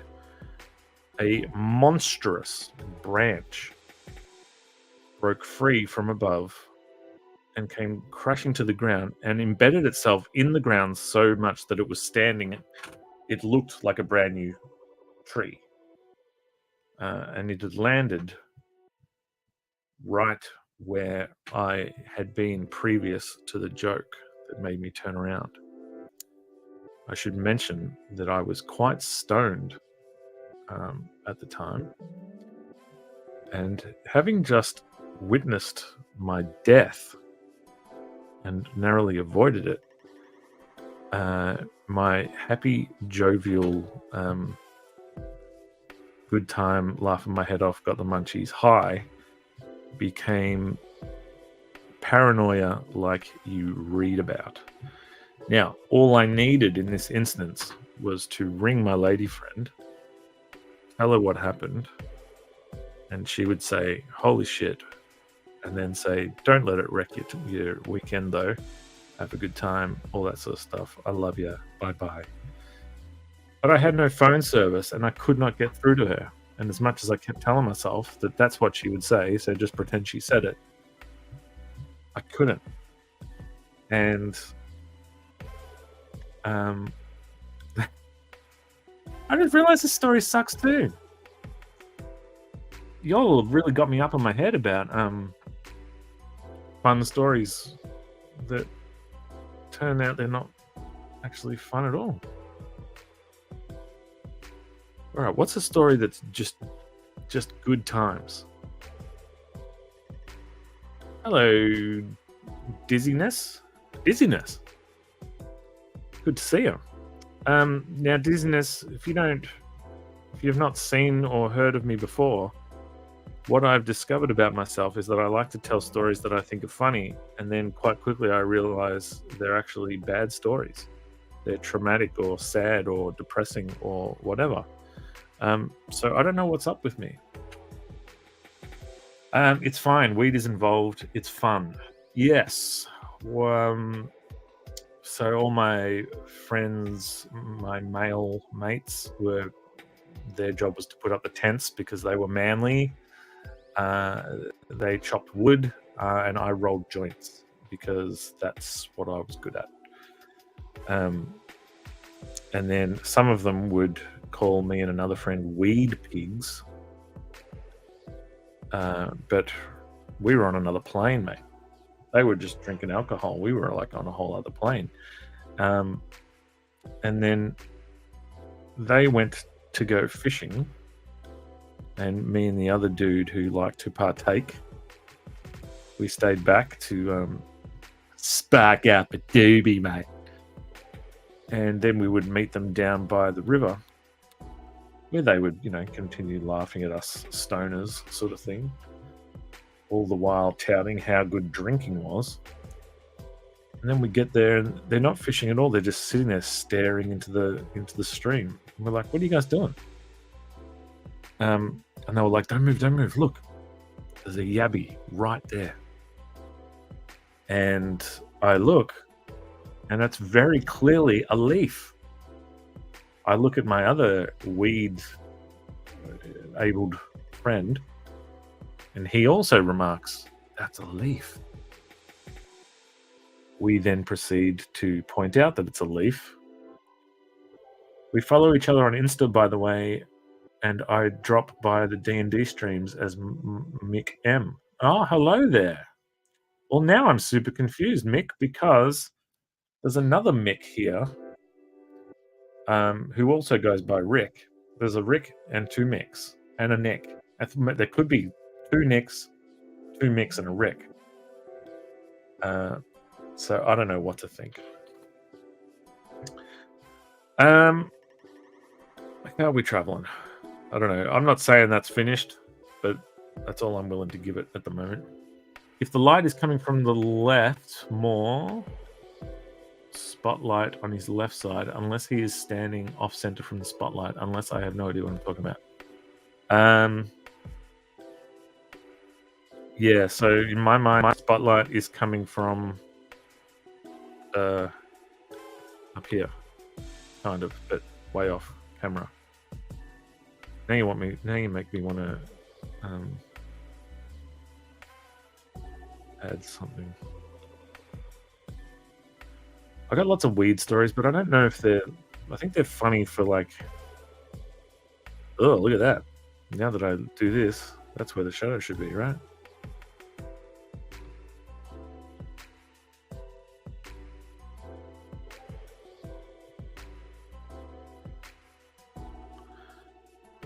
And I guess I should make a gap for his legs, maybe?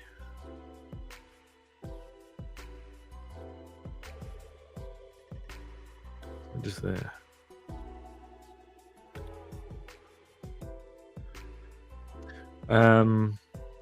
Yeah, I don't know if weed stories are for everybody. Like the time when my friend and I, his wife was super nice and said, I've left a lasagna for you and Rob to have. And she said, now don't eat the whole thing because it's a family size.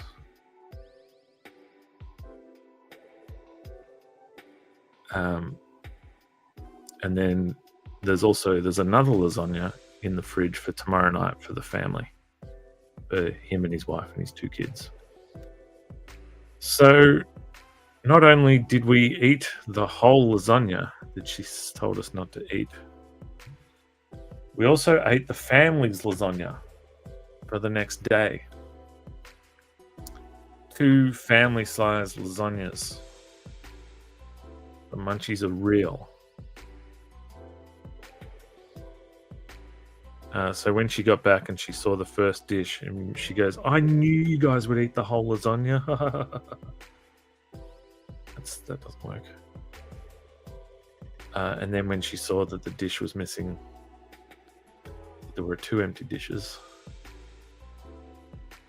She was none too pleased. I haven't partaken in the green for quite a while, but back in the day, hoity-toity, I used to enjoy getting on it. Like some of my friends would do harder stuff. I never really saw the draw. I was just like, man, you could be just laughing and eating custard tarts. Why do we need to be doing all that other stuff? It's always tricky when someone's got black hair and a black t-shirt. I struggle to separate them without it all just looking like black blobs of stuff.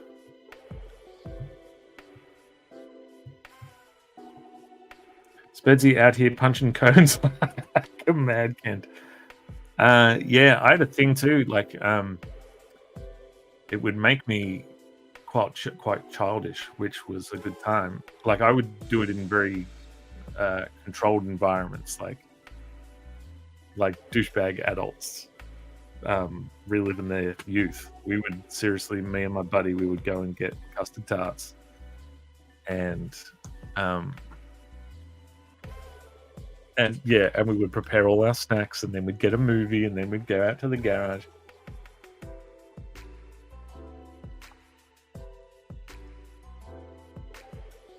But I hated being stoned in front of my wife because I felt like it exposed a part of me that I didn't want her to see. My penis. Anyway.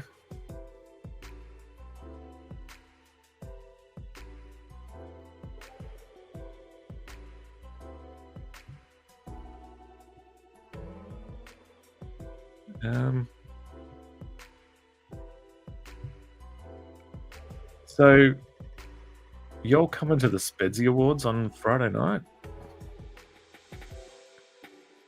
What are the Spedsy Awards? Do I hear you asking? It's important for you after never see. Yeah, at least that's the motto I live by. I am using my copy of, or my proof copy of Battery Hen to work out how to draw Battery Hen. She's almost got a purple tinge in her hair, sort of, that I could play with. What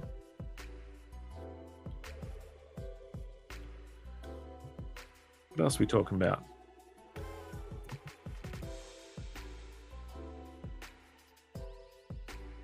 See, now it's like I just wrote down like a couple of things to, like, if I run out of things to talk about. And but now everything I've written down, I can see the negative spin. I'm like, so I wanted to say how, and it's actually a weed story too. I didn't realize I wasn't going to tell it as a weed story, but I was stoned at the time. Word up to, well, anyway, people that I shouldn't be saying this in front of. Suddenly, the music makes me think of another type of show when you said, yeah, some of those are good shows, I guess, maybe, to some, come on, mate. I don't know. All right, we're off track here. No, but one time, my band was on tour, and our manager there was us and two other bands that he managed. So the three bands were on tour. Ooh. And someone broke out a little bit of the green, and so we partook. But now we were staying at some, the manager had booked us like some house thing that had no food, no nothing, anything to be seen anywhere. No, so the munchies hit, and there's nothing to quench said munchies. All right, how are we going to do these pants? I've never done the pants before in color. Let's have some fun with these pants, hey? Yeah, so there's munchies are happening, and there's no food to be had. And then the manager of our bands comes out with pizza. Like he's just made, like it's like a miracle on Bourbon Street. He's just shown up with a pizza like he's Santa Claus of munchies. And so we all here with Reverie Publications with we're just like, what? And he felt, for a brief moment, he felt like a god. And as he put the pizza down in front of me, I saw on top of it what looked to me like a large piece of steak. I'd never seen a pizza like this. A pizza that had just this huge slab of steak on top of it. So not only am I getting a pizza, I'm getting a pizza with a slab of steak on it. Yeah, Rick Mick. If you're just joining me, this is a page for what will be Battery Hen number 3. Now, Battery Hen is a somewhat violent comic book. I'm too scared. I used to love drawing like the Devil's Toilet would blow people's heads off and all this sort of stuff back in the day. I'm too scared to do it now. I don't know why. I got the impression somewhere along the line that my comics could be kid friendly, so I stayed away from it, even though I love doing cartoonish violence. So this character of when getting to play in the Battery Hen universe, that is quite a violent one. Why not get a little violent with it? So this opera singer, what has happened to your face, man? That's because what is it? That thing was on.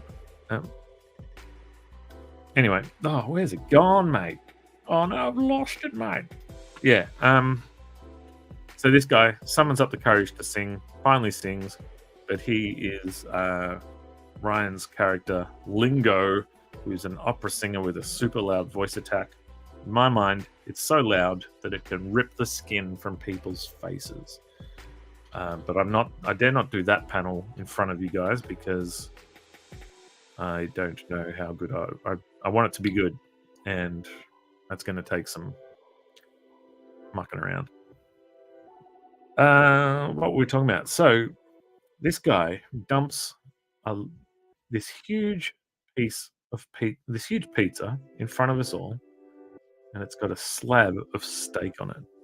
So this man is a hero. He should be hoisted high above our shoulders and praised as the god that he is. She kind of has whitish shoes, but I kind of want to make them the same color as this. I don't know if that's a... No, I don't actually. That sucks. So I'm eager to grab a slice of this steak pizza, and I take a bite. I quickly realize that it's not steak at all. In fact, I don't know what it is. I proclaim, "Ugh! What the hell is this?" And he goes, "It's eggplant, the vegetarian pizza." What the vegetarian pizza? And I become this monstrous douchebag. Now, shall I remind myself that there was nothing to eat? This guy just walks out with a pizza. It might not have my favorite toppings on it, but it's still a pizza. And all right, it's got eggplant on it. But other than that, I was going to be nibbling on a napkin. So not one of my prouder moments. And that, my friends, is another story of my past regrets.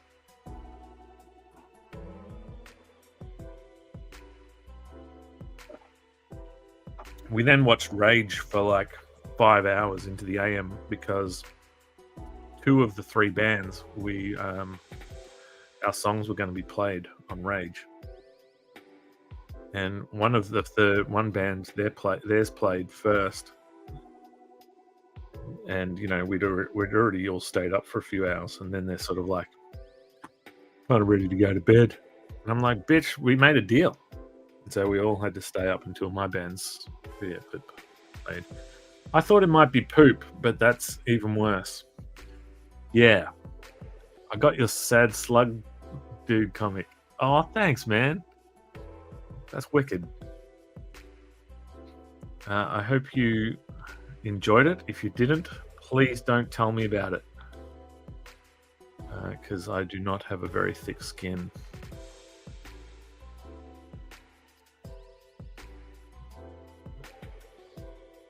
I don't normally shade stuff like this, and I'm learning now why, and I'm already bailing on it. That sucks balls. All right, so we're going to do this the old-fashioned way, mate. We're going to get in there with the old, with one of these, mate. We're just going to do some dotskis. Get this old chestnut going. Wait, so she's kind of got, yeah, all kinds of marks and stuff.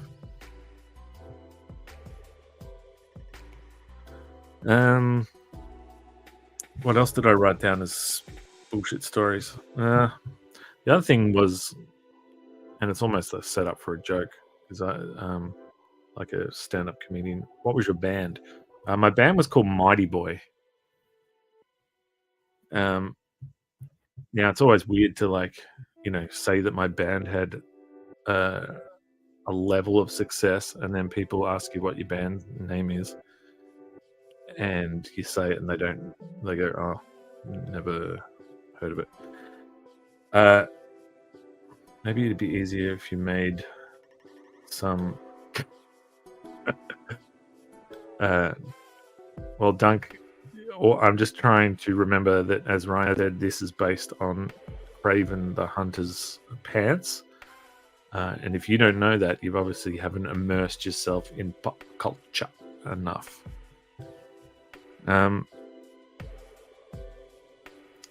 Yeah, so there are lots of bands who when someone asks that and then they don't know, haven't heard my band,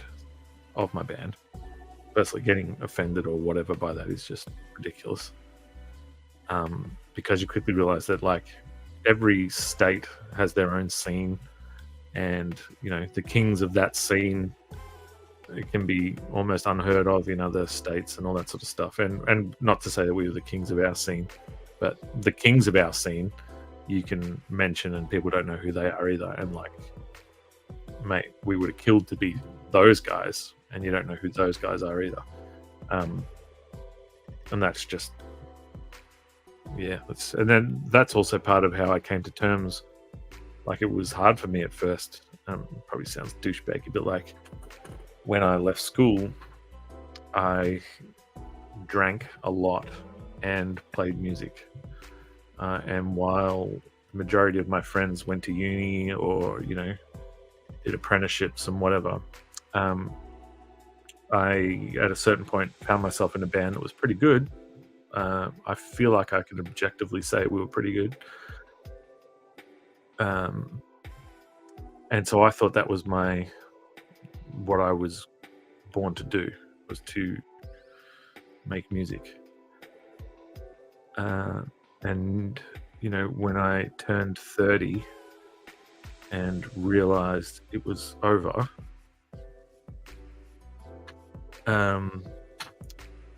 it took me a long time to come to terms with that, and to look at my friends who were way more successful than me at life, because I had chosen to, you know, go down a certain route.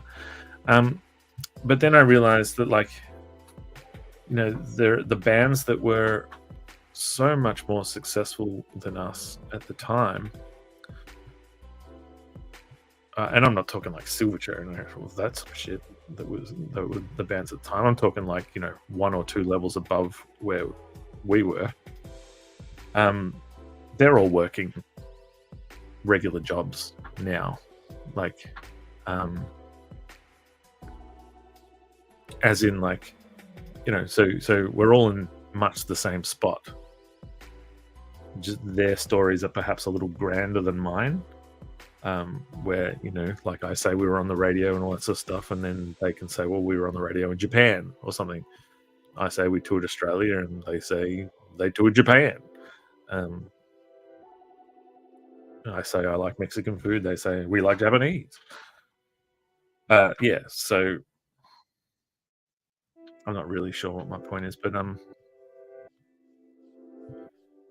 I just if my band had have, like, been the success that I had dreamt of at the time, my stories would be, it's all just stories, right?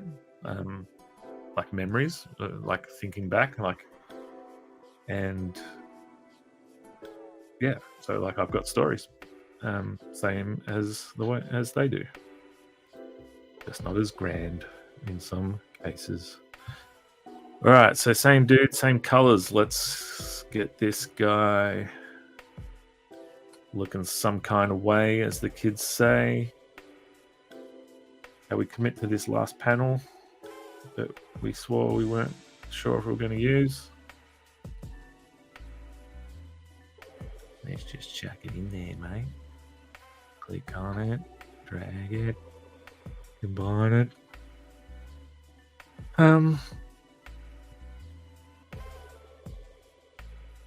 What type of music? That's another weird question. It's always impossible to answer without sounding like I don't know. But I used to just say rock and roll. It's kind of the Foo Fighters. She had Grinspoon. Those sort of like big guitars, melodies. Yeah, pop melodies over big guitars. It's kind of the thing. Tell them about the time I worked in a factory and lived with a house full of female uni students who held many, many parties. Story ends well compared to yours. Well, tell them about the time I worked in the factory. Okay. So there was this time a long time ago, I guess, maybe, where Sizzle worked in a factory and lived with a household of female uni students. Now, I believe his living situation at the time was that he lived with a house full of female uni students who held many, many parties. Now, these girls knew how to party, and they were often partying a lot. Story ends well compared to yours. And the story, well, I guess you could say it ended well compared to mine. LOL. So I got that going for me.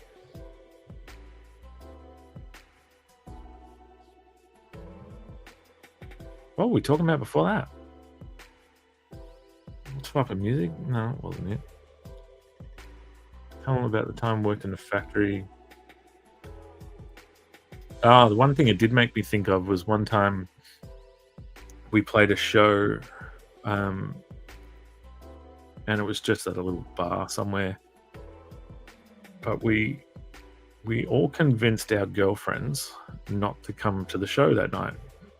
Well, like that, which sounds weird, but we were just sort of like, it's a nothing gig, don't bother coming. And so it was like one of those places where, we're expecting no one. Chances are we'll be playing to no one. It's a little tiny bar that's just trying to get going, whatever. So sure enough, we get on stage. There's maybe a handful of people there. And then a bus load of a bachelorette party dressed up as pirates, so sexy pirates. And they are drunk as skunks, and they come barreling into this little bar, and they turn this little quiet bar into Coyote Ugly. And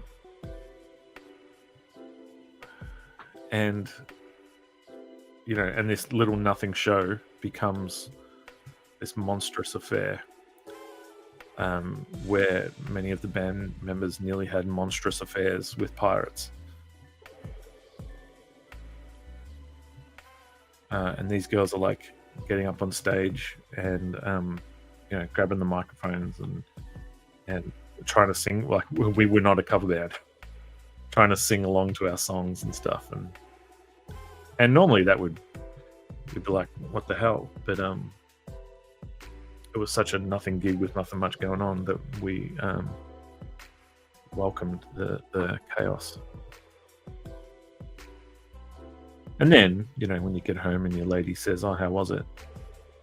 You're like, "Oh, yeah, it's all right. Much of a crowd?" Yeah, there was a lot of sexy pirates there, actually. All right. Pirates are very sexy. You're right, Sis. Some comic creators have boring lives. Some creators have no so boring lives. Hmm. Um, if you're saying I'm the one who has a no so boring life, I would say my life now is a no so boring, possibly. Um, what do I do now? That's I make comic books. What's the last thing I did that was wacky and zany? I don't know. Don't get me thinking. Thinking leads to thoughts. Thoughts lead to hate. And hate leads to the dark side.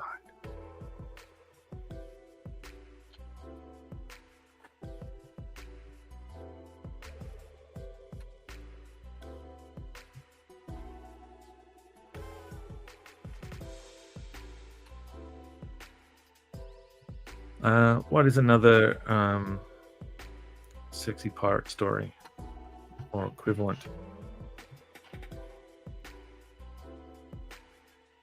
You've had a hell of adventure up until now. Exciting life, buddy. Ever change a nappy and your spawn starts shitting yet again mid-change? Pretty thrilling. I'm quite lucky in the poop department. The worst have been poops up the back and stuff like that. But let's bring it back to marijuana, shall we? So what was a regular occurrence of back in the day where it would be custard tarts, lasagnas, and whatnot with my buddy. So he had kids 10 years before I did, which was an odd transition for me, still being a bit of a party dude, and your mates settling down and not knowing that things have changed. So like going to a 1-year-old birthday party. Now, what you did when you were with your buddies is you bring a slab of beers and you get drunk. So a few of us would get drunk at the first 1-year-old birthday party, then the second one, then the third, and then after a while, everyone's got kids. I'm the only one who's now drinking at these things. And at a certain point, I realized, these aren't about drinking and getting crazy anymore. What was my point? Yeah, so poop. What is that?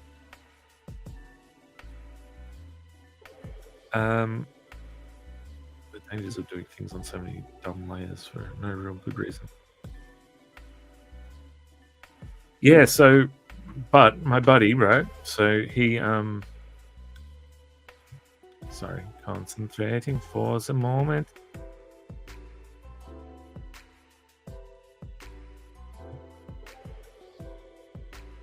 Where's this go?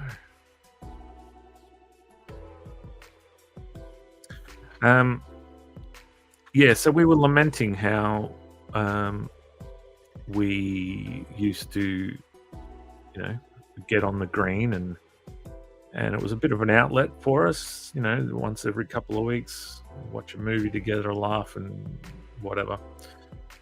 So his lady was going out and she said, well, look, baby sleeps through the night, no problem. So how about once you put the baby to bed, you guys can get on it? I mean, just don't go too crazy, just in case she wakes up or whatever. But, otherwise pretend it's old times. Here's some custard tarts. Have fun.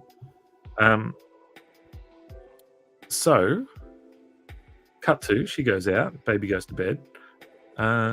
We get on it. We go to the garage and do the do. We've got the baby monitor with us. I'm a good uncle. The baby is important to me also. I'm not going to do anything to screw that up. So I'm on board for our child-friendly session. We start watching Training Day, I think, with Denzel and whatnot, and we're we're so stoned that we swear the movie was filmed on green screen. For some reason, we just like, when you can kind of like, you think you can see things that. So anyway, yes, Pete, I will try to think of one in a sec.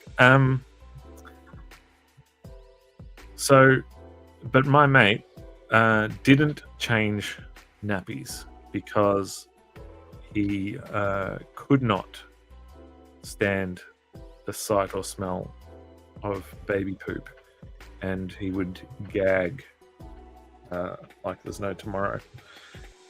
So, of course, we are stoned watching Training Day, and the baby starts crying her eyes out. My buddy, shakes it off as best he can, goes into dad mode,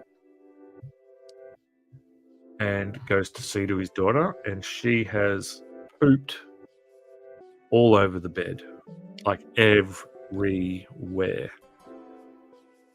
I'm in the lounge staring at a paused Training Day when I hear "Ugh, ugh, ugh." So I go into uncle mode. I try my best to shake off the effects of whatnot, and I scoop the baby out of her poop while my buddy climbs into the shower. Then I pass him the baby. This is his theory, and I didn't have a kid, so I just went along with it because it was too messy to change it all. So his theory was he was just going to put her in the shower with him and wash it all away. So he gets in the shower. All the baby's poop washes off her and onto him. He is fully clothed still. So his clothes now are covered in liquid poop. Clean baby is handed back to me. I take baby back to bed, tuck her into bed, and she's off to sleep, and everything is good. And then, as my mate starts to climb out of the shower, I hear when he realizes that he is drenched in poop. This is a good story. Oh, cool. That one wasn't really filled with didn't take a dark, sad turn at the end. Of course, that mate did pass away just 3 or 4 days later. No, he didn't. Come on, mate. No, he's still one of my good buddies to this very day. Unfortunately, he lost both of his arms in a wanking accident. All right, your alternate world stories are always top shelf. Anything interesting any more interesting comic store sagas? So I have one. Now, it involves doing an impression, an accent. Now, I don't know what the rules are anymore. So I'm just going to go for it and know that it is from a place of trying to do a faithful retelling of the story. But so I worked in a comic book shop. Now, this comic book shop, the time I was there, had 2 locations. Now, I was often left in charge of the smaller of the 2 locations, which was located right next to an Indian supermarket. Now, as in, one of those supermarkets that has mainly Indian type products. Now, these our doorways were right next to each other. So you had our whole shop and then our door. Then on the other side of our door was their door and their whole shop. And all the signage for theirs was very elaborate, but I guess it wasn't super clear which door you were to go into. So several times a shift at the comic book store, Indian folk would walk in and quickly realize their mistake and walk out. Yes, Indian accent incoming. And so, this was always very harmless, sort of like walk in and go, oh, and walk out. One Indian fellow walked in and he got fairly deep in the shop before he began to realize what he had done, where he had found himself. He walked far enough in. Look, I can't remember, he was looking at his phone or something, but he was distracted. And then he looks up for the first time and he sees the Hulk and Spider-Man, where I guess he used to see, I don't know, rice or poppadoms or whatever they stocked next door, and proceeds to exclaim, "Oh, no, no, no, no, no, no, no, no," and backed out. So walking in reverse, going, "Oh, no, no, no, no, no."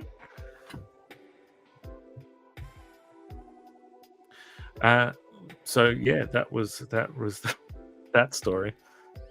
I wish I could have been in his brain for just a moment, and I don't know what PTSD it had summoned or what. We were in a shop that used to be inhabited by a phone fixing place that was I believe they, under the counter, sort of they could break phones or unlock stolen phones. And so when you steal a phone, you then take it to one of these jamokes who can hack it or unlock it or what the hell. This is 10 years ago, 8 years ago or something. So maybe security is better now. But yeah, that would be another thing, like once every couple of shifts. "Hey mate, you guys crack phones here?" And I'd be like, "No, mate." But the nature of the phone cracking business is, I don't recall much about that Fight Club movie people talk about, but the first rule of Fight Club is you don't talk about Fight Club. So I believe the first rule of phone hacking shops is you don't straight away confirm you're a phone hacking shop. So then I'd get "Oh, come on, mate, I had my phone done here a couple of years ago. She'll be right, mate." Blah. And I'm like, "Mate, we don't crack phones. I don't even know." Like, yeah, we don't do that. So that was a thing. One time we got a gentleman, let's call him well, I don't know. There's other words you shouldn't use as well. He was a drug-affected man with a dependency issue. Let's go with that. And he was walking the aisles of the store, and you hate to profile, but I profiled this son of a bee. So I'm keeping somewhat of an eye on him, but there's customers to serve and whatnot. And then he abruptly leaves, and another customer goes, "Pretty sure he just took something." And I'm like, "Oh, great." And so we were, this place was next to a station. And so you all know me as a big tough guy, hero type. So I went running out and I go, "Oi!" And say what you will about me, I've got a scary voice, mate, or must have, because this guy dropped a huge War of the Kings omnibus out of his person, which then promptly got dented on the ground. And ran off. So, I'm not completely useless in these things.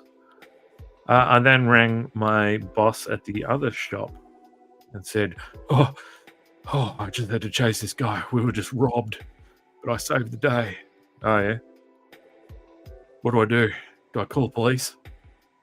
"No. What did he take? An omnibus. But I got it back. I'm a hero. Tell me I'm a hero." "Yeah, it doesn't matter. Just put it back on the shelf. Say 10% off."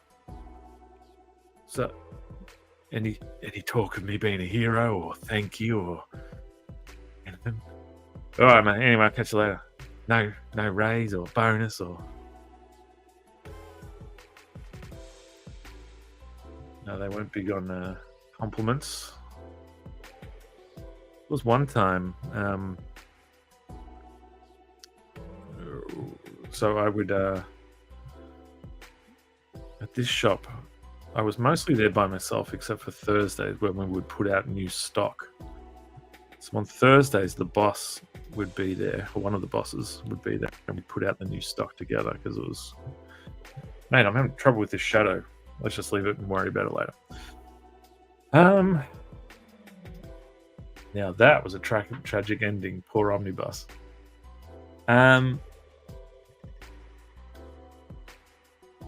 Yeah, so I'm working with the boss this particular time. So every Thursday, I work with the boss at this place. And here at my house, I'm referred to as the Tetris Man because you may think that there's no more room for stuff, but homie, I can find room. And I carried those skills into the comic shop. Just when the boss would say, "We have to take this, and this back to the other store because we can't fit it," I'd find a place to fit it. I long lamented about putting a shelf in a particular spot. There was no shelf. I said, "We should get a shelf for this spot." Yeah, one day. Yeah. Oh, we don't really need one. Oh, blah, blah, blah, blah. So I liked to think of myself as the manager of this shop because I was there all the time by myself. So I thought, I'm just going to make the shelf. I'm going to install the shelf, and we're going to have a shelf. And the boss is going to say, "God damn it, you're a hero. Look at that beautiful shelf." So he arrived to see my beautiful shelf, and he goes, "We could have got one of the shelves from the other shop." And I said, "Yeah, but we were taking forever." So I went and did it myself. He disappears for a while, comes back with a shelf from the other shop, uninstalls my shelf and puts in his shelf. Our jovial day of putting out books together, in my mind, was dead, as he was dead to me. Because he could not be bothered putting this shelf in until I put in my own shelf. So he made several remarks about me being quiet for the rest of that day.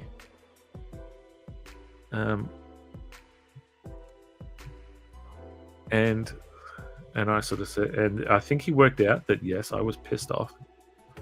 And my form of protest was just to forego good times. So when he went out for his lunch, he brought me a coffee scroll. Nothing was said, but a coffee scroll was given. And that was his way of saying, "I'm sorry, Spedsy. That was a good shelf, but it just could have been a better shelf. I should have listened to you originally."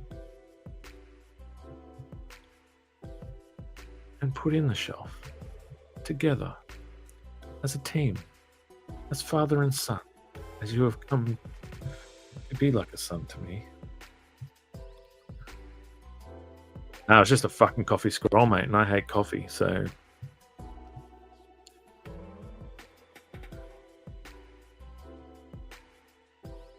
Yes, I don't drink coffee. Is that weird? I don't like caffeine. No, I actually just don't like hot liquids. You know, and soups. Like, do you drink them or chew them? What are you? Soup? I'm just jiving with these electric thingies here, and I don't know that they work.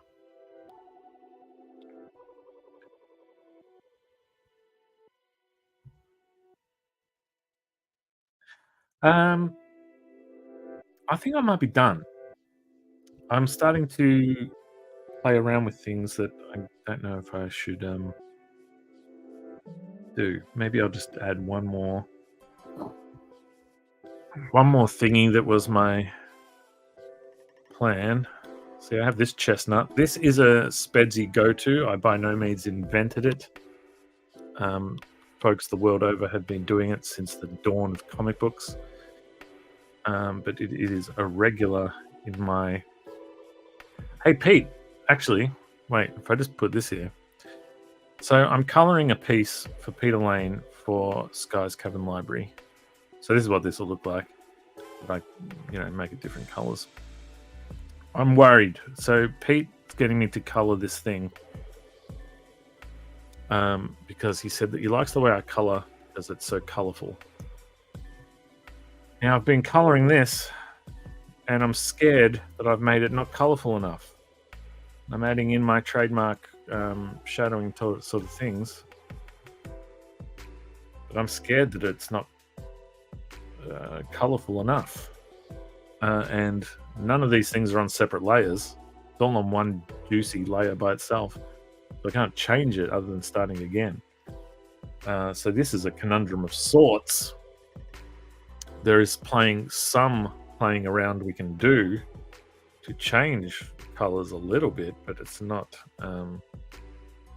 in any great spectacular way.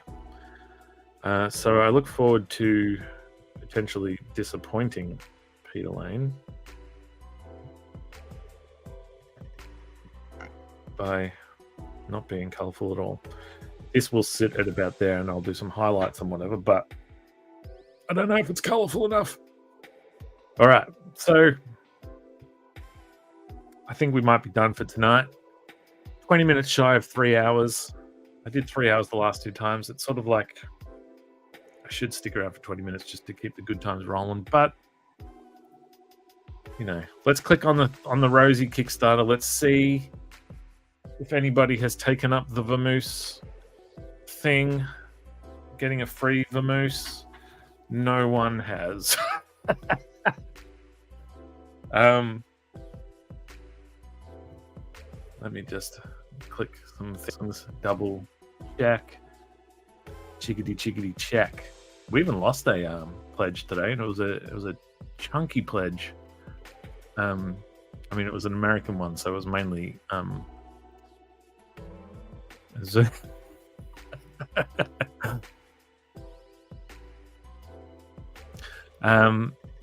yeah, I don't know. We made some progress tonight. We'll see how we go. See how we go with this thing. Yeah, all right. So Ring Around the Rosie, Battery Hen. They're on Kickstarter. rosie.comx.studio. Do click and have a look. Hey, George. Yeah, that's definitely one of my go-tos. It's probably a little lazy of me to do all the time, but yeah, and it will change colors. It's not going to be black. We'll muck around with that later. I will show you I'll show you it on the next stream if I work on this between now and then. Yeah, so do go take a look, rosie.comex.studio if you can afford the clickage. Sizzle's offering a free Sidrus to my backers too, god damn it. Yeah, I hear you, mate. Mate, I'd back now, but I'm broke. Kids eat like buffaloes. I thought you said kids taste like burritos, which is a whole other. Nah, but yeah, no, never. It's never a I don't keep track of who does and who doesn't, and it doesn't mean anything who does and who doesn't, sort of thing. I thank those that do, and I thank those that don't, which seems not fair to those who do, but you know what I mean. I totally get it. There are plenty of books I want to back, but I just can't because my kids are burritos. Yeah, you can't back everything. You can't buy everything. Money is tight as a bee sting at the moment. So yeah, no, I don't begrudge anybody for putting comic books lower on the priority list than normal, because money doesn't grow on trees, mate. But I tell you what does, dreams. You ever looked at a tree and just seen its greenery and thought, you know, dreams are often green when you think about it, covered in caterpillars and sap. I like to end on an inspiring quote, so that's one you can write down and put it in your poetry book. All right, so no manner of poetry and whatnot is going to get us to our normal 3-hour jaunt, so we will just bid adieu. Speaking of adieu, Shaden Do will be on Drink and Draw this Friday night, where we will be handing out Spedsy Awards. Now, what are Spedsy Awards? Well, this man right here has never received a trophy of any sort. So Christmas is about giving, not receiving. And damn it if it's not July, or it's going to be August, but let's just pretend Christmas in July, something. This will make sense in the edit. But I'm going to hand out awards, several to myself, because, you know, people have shown me that that's a thing. You can give yourself awards if you believe enough. And damn it, I've been a good boy this year. I don't know what I'm talking about, but come along on Friday night for the 100th episode, where fun will be had. You might not enjoy it, but I will. And that's what's important. So with that said, I'm going to click the Battery Hen trailer for you to have a look at, but it's also time for me to press the button while the video plays. Oh, what's the Drink and Draw theme? I've missed the last couple. So we are drawing... who was it? Who are we drawing? The Outback X-Men. I mean, we'll pretty much accept any X-Men. I mean, we would accept Batman as well. We're not exactly like, you know, the gatekeeping is... there's barely even a gate. But we're drawing the Outback X-Men, so that's, you know, Wolverine, Storm, Rogue, Boom Boom, Longshot, all those peeps. And we're talking to X-Men, and we're handing out awards. And Mick, you might win an award for most confusing name. Is it Mick? Is it Mike? Is it Rick? Is it Nick? Nobody knows. It's a mystery to never be solved. All right, well, that's been... Is it a show? I don't think it's a show. That's the stream. Islands in the stream. That is what we are. If I keep doing this for 16 minutes. No. All right. See ya. Thanks so much for hanging out, you crazy barstools. It's been a lot of fun. Let's do it again soon. You guys are awesome. Thanks. See ya.